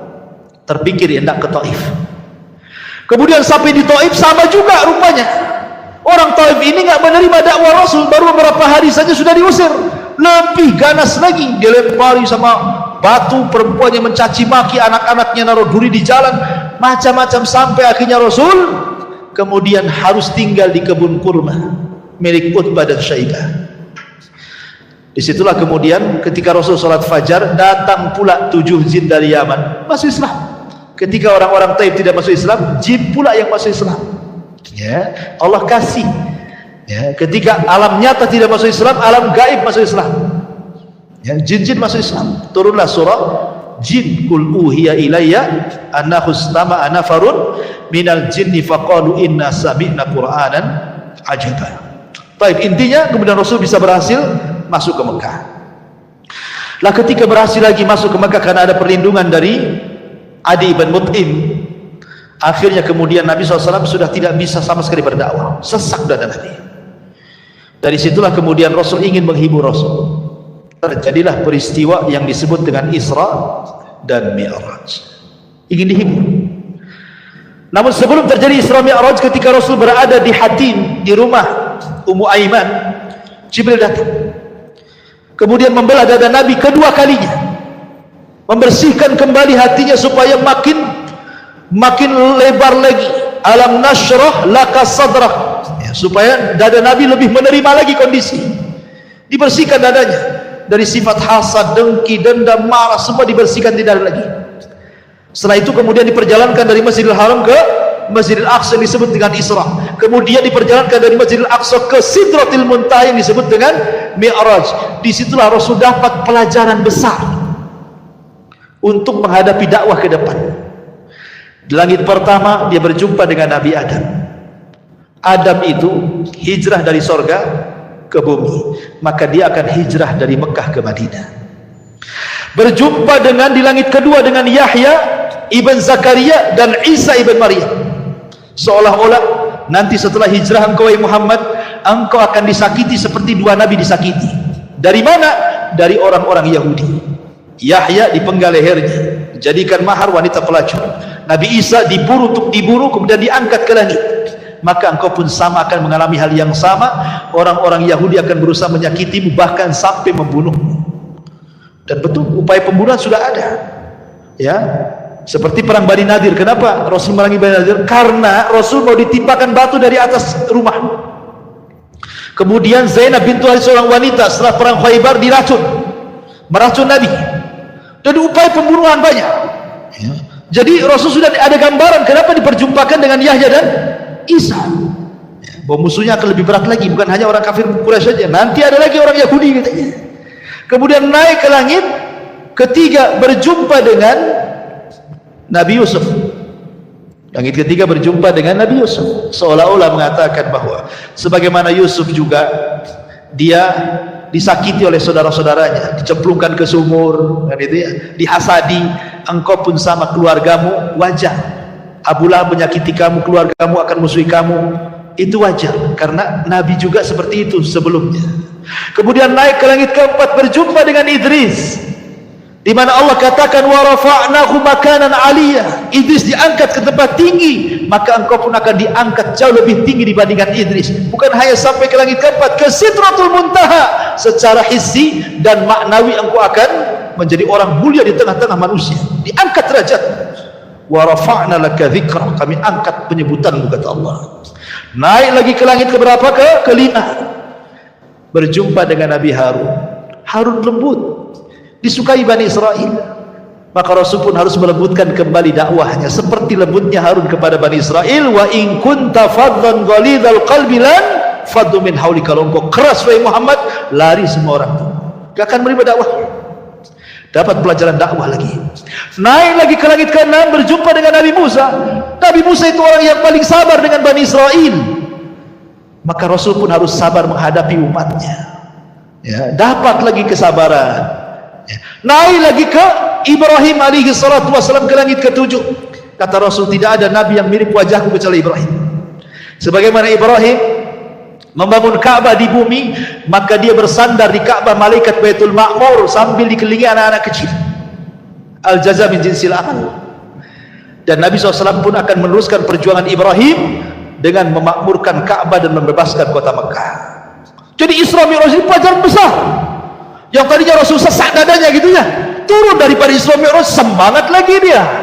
Udah ada, nengok para nabi aja lebih daripada saya. Makanya Allah mengatakan fasbir kama sabar ulul azmi minar rusul. Sabar wahai Muhammad sebagaimana sabarnya ulul azmi dari kalangan Rasul sebelum. Jadi dapat vitamin baru nih Isra Mi'raj ini. Makin semangat Rasul. Lah kebetulan 1 tahun sebelum hijrah, atau mungkin 2 tahun sebelum hijrah, datanglah orang-orang Madinah dari kabilah Khazraj yang haji ke Mekah. Ketika Rasul sudah tidak bisa mendakwai penduduk Mekah, rupanya berjumpa dengan orang-orang Ansar, 12 orang dari kalangan orang-orang Khazraj, semua masuk Islam. Kemudian mereka berjanji akan datang tahun depan. Maka terjadilah pembaiatan yang kedua yang disebut Bai'ah Aqabah. Yang pertama yang hanya 12 orang, kemudian terjadi pembaiatan yang kedua, orang-orang Madinah datang ke Mekah yang berjumlah 73 orang.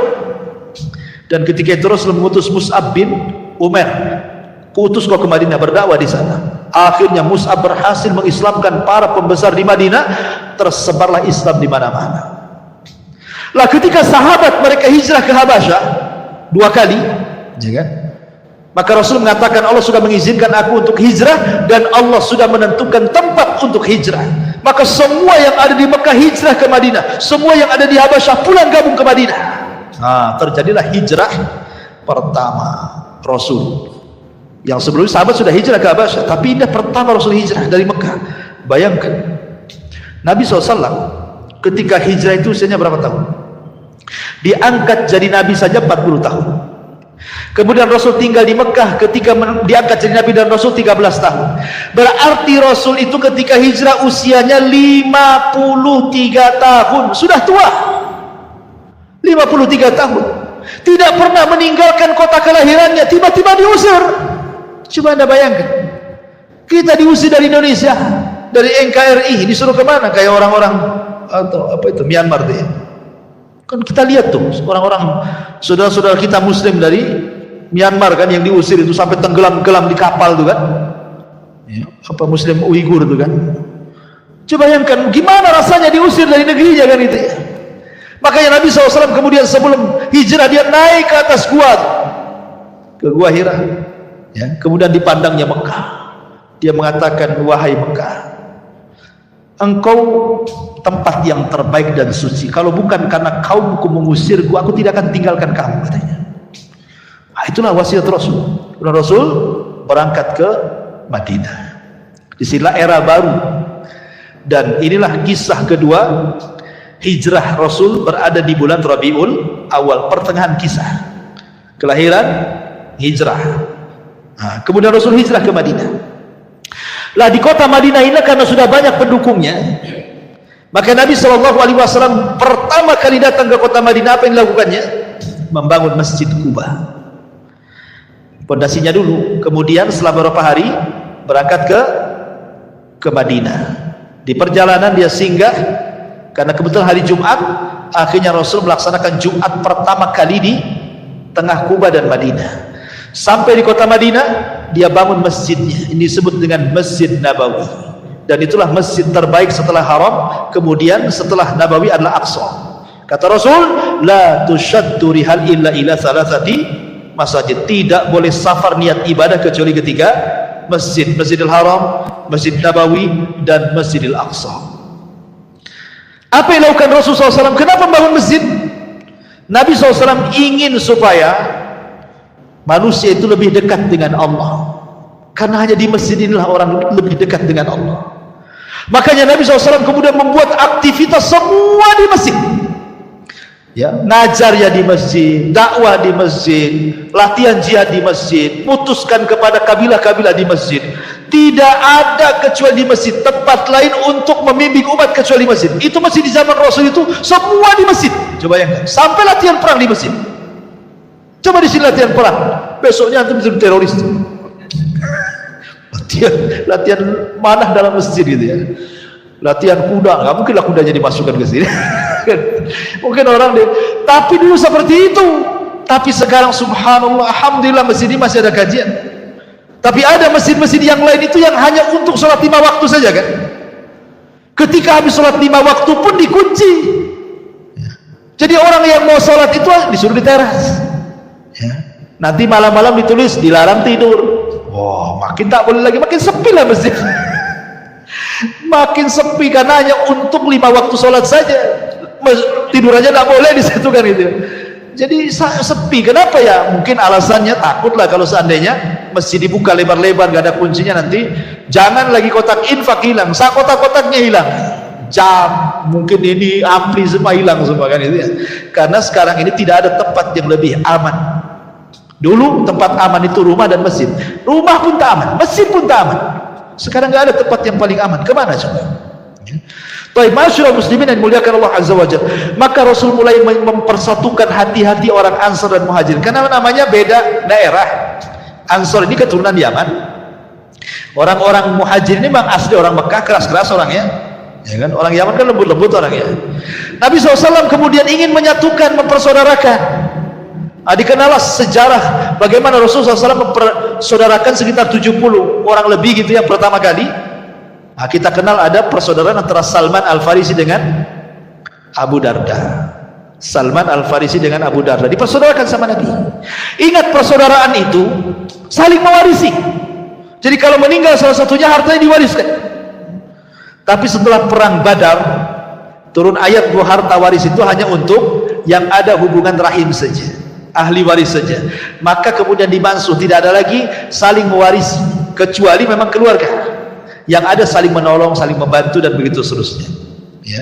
Jadi suatu ketika Salman Al-Farisi ini melihat istrinya Abu Darda nggak pernah dandan, karena waktu itu belum ada ayat hijab, jadi rambut masih nampak gitu kan, kucel, nggak pernah mandi, pakaiannya biasa, pokoknya nggak ada dandan, jelek lah.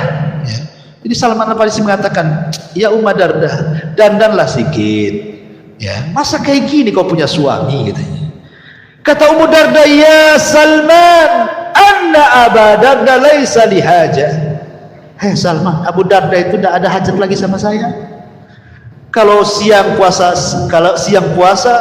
malam sholat malam, tidak ada waktu untuk saya. Jadi biarlah saya seperti ini. Saya ini seolah-olah tidak punya suami aja. Ya. Jadi orang dulu suami tidak perhatikan istri itu karena rajin ibadah. Kalau sekarang lain. Karena ada orang ketiga, keempat, kelima, keenam, dan begitu seterusnya kan itu ya. Jadi akhirnya kemudian Salman mengatakan kepada Ummu Darda, udah gini aja, bilang saudaranya besok datang. Akhirnya kemudian Abu Darda mendengar saudaranya akan datang ke rumah. Wah, disediakan kamar yang bagus, makanan yang lezat. ya, karena menyambut saudaranya. Datanglah Salman malam-malam. Ketika itu Salman sudah disediakan kamar, nggak mau tidur dia, nggak mau tidur. Abu Darda sholat, ya. Kata Abu Darda, kenapa kau tak tidur wahai Salman saudaraku? Kata Salman, enggak, saya akan tidur kalau kau tidur di sampingku, katanya. Akhirnya Abu Darda terpaksa tidur, tidak sholat malam dia. Setelah sepertiga malam baru bangun, ayo kita sholat, katanya. Besoknya dihidangkan makanan, Abu Darda pergi, Salman suruh makan, Abu Darda datang, kok nggak habis makanannya, nggak dimakan? Tidak, saya minta, saya ingin makan berdua, batalkan puasaku, katanya. Akhirnya dibatalkan, ya. Selama 3 hari begitu. Jadi Abu Darda sudah tidak sholat malam lagi kecuali sepertiga malam, dan tidak puasa sunnah lagi. Sebelum pulang Salman menasihati Abu Darda, ingat ya, aku pernah mendengar Rasul bersabda, engkau ini hidup kasih 3 hak. 1 hak untuk keluargamu, 1 hak untuk dirimu, 1 hak untuk Rabbmu. Jangan kau habiskan untuk Rabbmu saja. Kau ada keluarga, jiwamu pun punya hak, harus istirahat, nanti sakit, katanya kan. Akhirnya sampailah kabar ini kepada Rasul. Apa kata Rasul? Sadaqah Salman, benar kata Salman itu. Begitulah ukhuwah mereka, ya. Sampai kepada Abdurrahman bin Auf dengan Sa'd bin Rabi. Kata Sa'd bin Rabi, Abdurrahman bin Auf, aku punya 2 rumah, kau tengok rumah itu mana yang kau cocok, ambil salah satunya. Sa'd Ibn Rabi tidak mengatakan ini rumah yang saya tempati, saya punya rumah kos-kosan sana, aku ambil yang kos-kosan itu. Nggak gitu bahasanya. Ini 2 rumah, kau tengok mana yang cocok, ambil.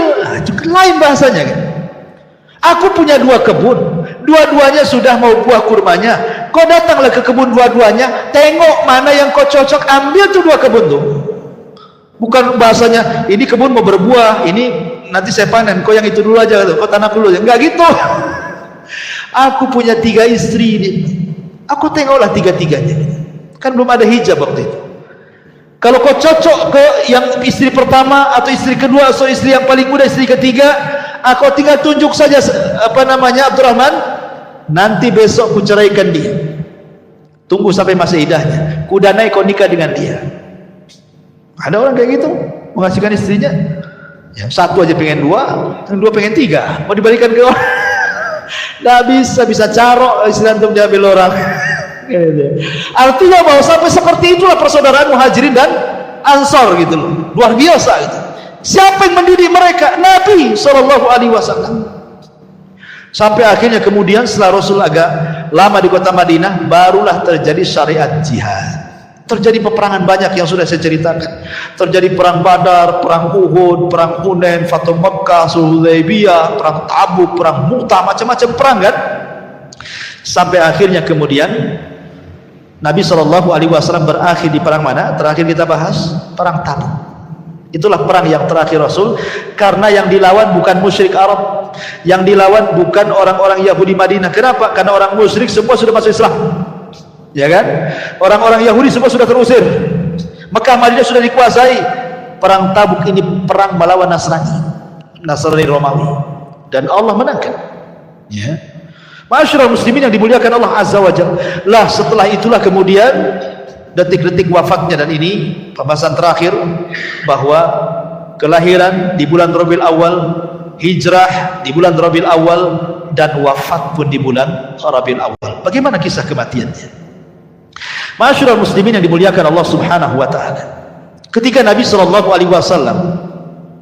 pulang dari Fathu Mekah,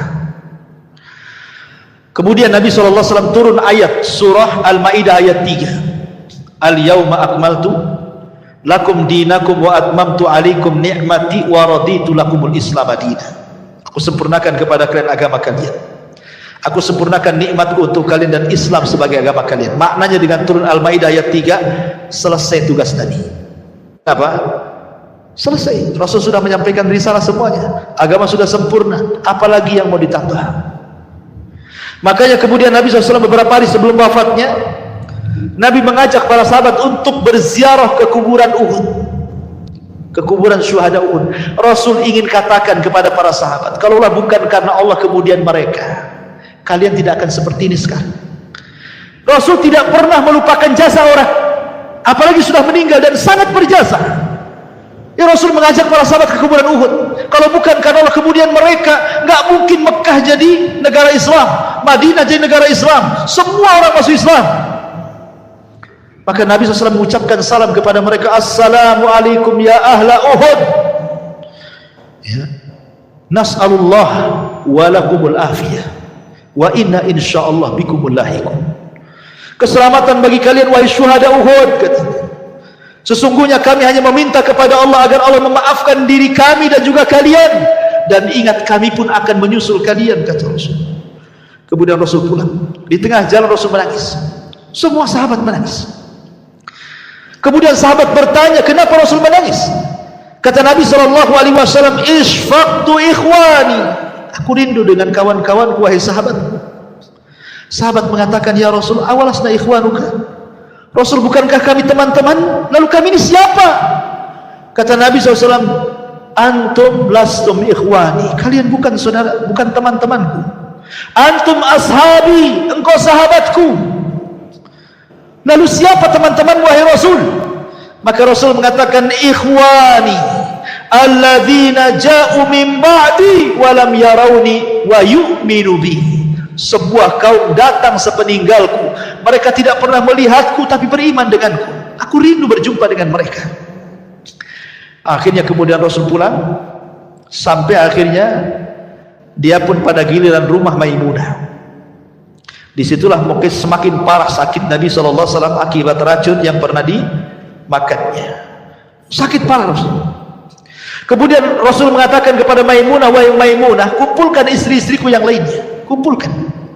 Kemudian berkumpullah istri-istri Nabi SAW, mengatakan, kata Rasul, sudikah kalian kalau seandainya malam-malam terakhirku bersama Aisyah? Kata istri-istrinya, silahkan wahai Rasul, keputusanmu ada di tangan. Akhirnya kemudian Rasul memanggil Abbas dan juga Ali untuk menggendong dia, karena dia tidak bisa tapara ke rumah Aisyah. Kenapa rumah Aisyah? Karena satu-satunya kamar yang Jibril turun hanya di rumah Aisyah. Jibril tidak pernah turun di rumah istri-istri yang lainnya. Itu yang menjadikan kenapa Rasul sayang dengan Aisyah. Jibril saja sayang dan menyampaikan salam kepada Aisyah radhiyallahu anha, dan tidak ada istri Rasul selain Khadijah yang mendapatkan salam dari Jibril kecuali Aisyah dan Khadijah. Tapi Khadijah lebih daripada Aisyah. Bukan hanya Jibril nitip salam, Allah nitip salam kepada Khadijah.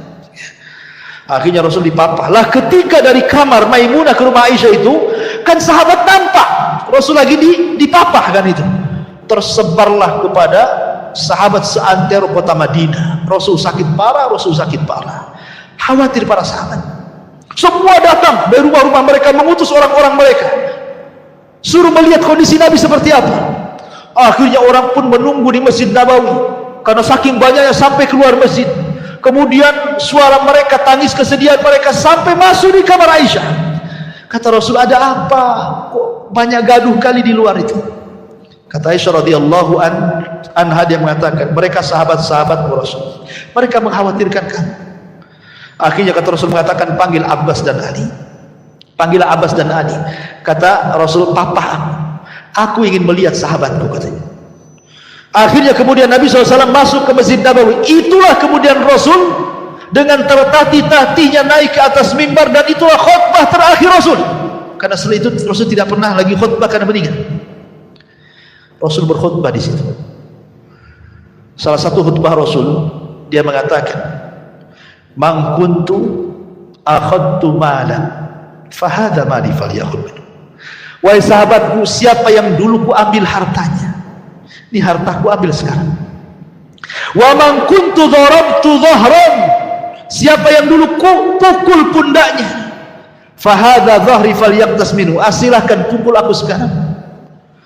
Wa man kuntu syatamtu irdan, fahadha irdi falyaqtas minhu, atau dulu pernah ku caci, ku maki, ku rendahkan, ku gibah, ini kehormatanku, caci sekarang, maki sekarang, rendahkan sekarang. Seolah-olah Rasul ingin mengajarkan kepada kita bahwa di akhir-akhir hayat itu kalau bisa jangan membawa dosa. Jangan membawa dosa. Kalau orang sudah sakit dan parah, ya, kalau bisa minta maaf orang lain. Jangan kemudian setelah meninggal sibuk pula orang berdiri, ya kalau jenazah ini ada hutang, ini keluarganya bisa bayar sama beliau, gitu. Kalau dulu punya salah tolong maafkan, nggak ada gunanya ikhwan. Justru saat-saat sakit itulah ingat kok dulu kalau punya salah, punya utang cepat bayar sama si anu. Saya pernah gibah dia, tolong minta maaf sama dia. Kan begitu. Itu yang diajarkan Rasul kepada kita. Akhirnya kemudian Nabi SAW berkhutbah banyak sampai terakhir Rasul SAW kemudian mendoakan para sahabat dan mengatakan awakumullah, hafidhakumullah, nasarakumullah, dan begitu seterusnya. Semoga Allah menjaga kalian, menolong kalian, melindungi kalian, dan begitu seterusnya. Kemudian Rasul mengatakan, titipkan salamku kepada siapapun dari umatku. Rasul menitipkan salam kepada kita. Kemudian Rasul naik turun dari mimbar masuk ke rumah Aisyah. Detik-detik wafatnya Nabi SAW pingsan berkali-kali, sampai akhirnya suatu ketika seluruh keluarganya kumpul, tiba-tiba Rasul mengatakan, bisa nggak kalian semua keluar? Bisa nggak kalian semua keluar? Kecuali Aisyah, karena Rasul berada di pangkuan Aisyah. Maka semua keluarganya, istrinya, semua keluar, anak-anaknya. Rupanya maksud Rasul itu kenapa? Karena di depan pintu ada malaikat Jibril dan malaikat maut. Jibril minta izin untuk masuk. Kemudian setelah Jibril mengucapkan salam dan memberitahu bahwa dia bersama malakul maut, kemudian Nabi SAW diberikan pilihan oleh Jibril. Apakah engkau akan tetap hidup? Malaikat maut tidak akan mencabut hari ini, dan engkau akan senang dengan apa yang kau telah perjuangkan selama ini, ataukah engkau akan menyusul saudara-saudaramu di Rafiqil A'la sana, di surga yang paling tinggi bersama para nabi, orang-orang soleh, para siddiqin, para syuhada? Ya, pilih mana? Maka Rasul tiba-tiba mengisyaratkan tangannya. Aisyah mengatakan, demi Allah, aku baru perasan Rasul sedang diberikan pilihan. Karena setiap para nabi diberikan pilihan, mau hidup atau mati, ya kan? Makanya kemudian Rasul menunjukkan sampai ke atas begini, ila rafiqil a'la, ila rafiqil a'la, kata Rasul. Saya memilih ke atas, saya memilih ke atas. Maknanya milih meninggal. Karena apa yang di sisi Allah lebih baik dibandingkan di dunia. Ya. Maka Rasul mengatakan, ala wa inna lil mauti la sakarat. Ingat, pada kematian itu ada rasa sakaratnya, ada rasa pedihnya, ada rasa sakitnya. Rasul merasakan sakit luar biasa, melebihi manusia biasa saat kematiannya. Tapi tentu maksudnya adalah rasa sakit yang diderita seorang mukmin saat kematiannya boleh jadi itu akhir menggugurkan semua kesalahannya. Tapi rasa sakit orang-orang kafir saat meninggal boleh jadi itu awal adab bagi dia. Ya. Makanya Nabi SAW kemudian terakhir mengucapkan as-salatu salah wa ma malakat aymanukum. Jaga oleh kalian salat, jaga oleh kalian salat, dan hamba-hamba sahaya kalian, tolong lindungi mereka, jangan zalimi pada mereka. Itulah ucapan yang terakhir yang diucapkan Nabi SAW. Kemudian dia mengucapkan tahlil la ilaha illallah. Kemudian setelah itu Nabi SAW meninggal dunia tepat pada hari Senin tanggal 12 bulan Rabiul Awal tahun 11 Hijriyah. Rasul meninggal dunia. Aisyah radhiyallahu anha melihat kematian suaminya berada di pelukannya. Dia tidak bisa bergerak. Apa yang harus dikatakan kan begitu? Dia sudah meninggal. Sehingga Nabi SAW, Aisyah hanya berusaha berteriak, mata Rasulullah, mata Rasulullah. Rasul sudah meninggal, Rasul sudah meninggal. Maka orang-orang yang di samping pintu masjid yang dekat dengan suara Aisyah itu langsung berteriak, mata Rasulullah, mata Rasulullah. Akhirnya semua mengucapkan kalimat itu. Setelah betul-betul mereka mengatakan bahwa Rasul sudah meninggal, semua seperti orang tidak sadar. Ali tidak sanggup berdiri, Utsman tidak sanggup berdiri. Aneh-aneh kelakuan para sahabat. Utsman pula, Umar pulang ke rumahnya, ambil pedang, kemudian ngancam-ngancam orang. Siapa yang mengatakan Muhammad mati, ku penggal dia lehernya, katanya. Dia tidak mati. Dia sedang pergi 40 hari, nanti akan kembali matahkan tangan kaki orang munafik. Wah, semua sibuk para sahabat. Apa yang harus mereka lakukan? Kecuali satu orang yang tetap tegar. Siapa? Abu Bakar Siddiq radhiyallahu anhu. Datang Abu Bakar Siddiq radhiyallahu anhu menangkan Umar. Uskut ya Umar, diam kau Umar, ngapain kau teriak-teriak? Tapi Umar tetap aja teriak-teriak dia. Dia masuk ke ruangan Aisyah, kemudian melihat jasad Rasul yang sudah ditutup kain, dibukanya kain, diciumlah keningnya oleh Abu Bakar. Kemudian Abu Bakar mengatakan, tibta anta ya Rasulullah hayyan wa mayyitan, sungguh indah engkau hai Rasul, baik kau ketika hidup ataupun mati. Kemudian dicium keningnya, ditutup lagi. Kemudian dia keluar masjid. Dia masih melihat Umar lagi marah-marah, gak dipedulikan, naik di atas mimbar Abu Bakar. Kemudian Abu Bakar mengatakan di hadapan manusia, ayyuhan nas, man kana minkum ya'budu Muhammadan fa inna Muhammadan qad mat, wa man kana ya'budu Allah fa inna Allah hayyun la yamut. Manusia, siapa di antara kalian yang masih menyembah Muhammad, Muhammad sudah mati.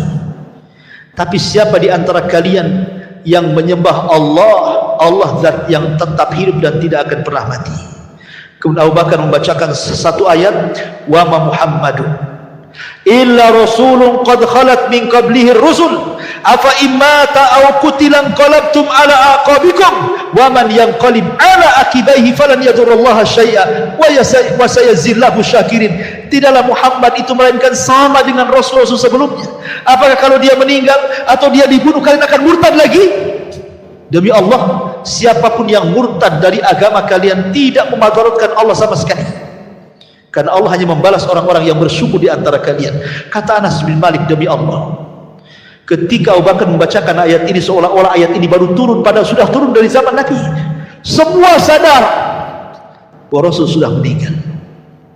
Maka Rasul SAW kemudian meninggal di hari Senin dan baru dikebumikan di hari Rabu, setelah terangkatnya Abu Bakar Siddiq menjadi khalifah sepeninggal Nabi sallallahu alaihi wa ala alihi wasallam.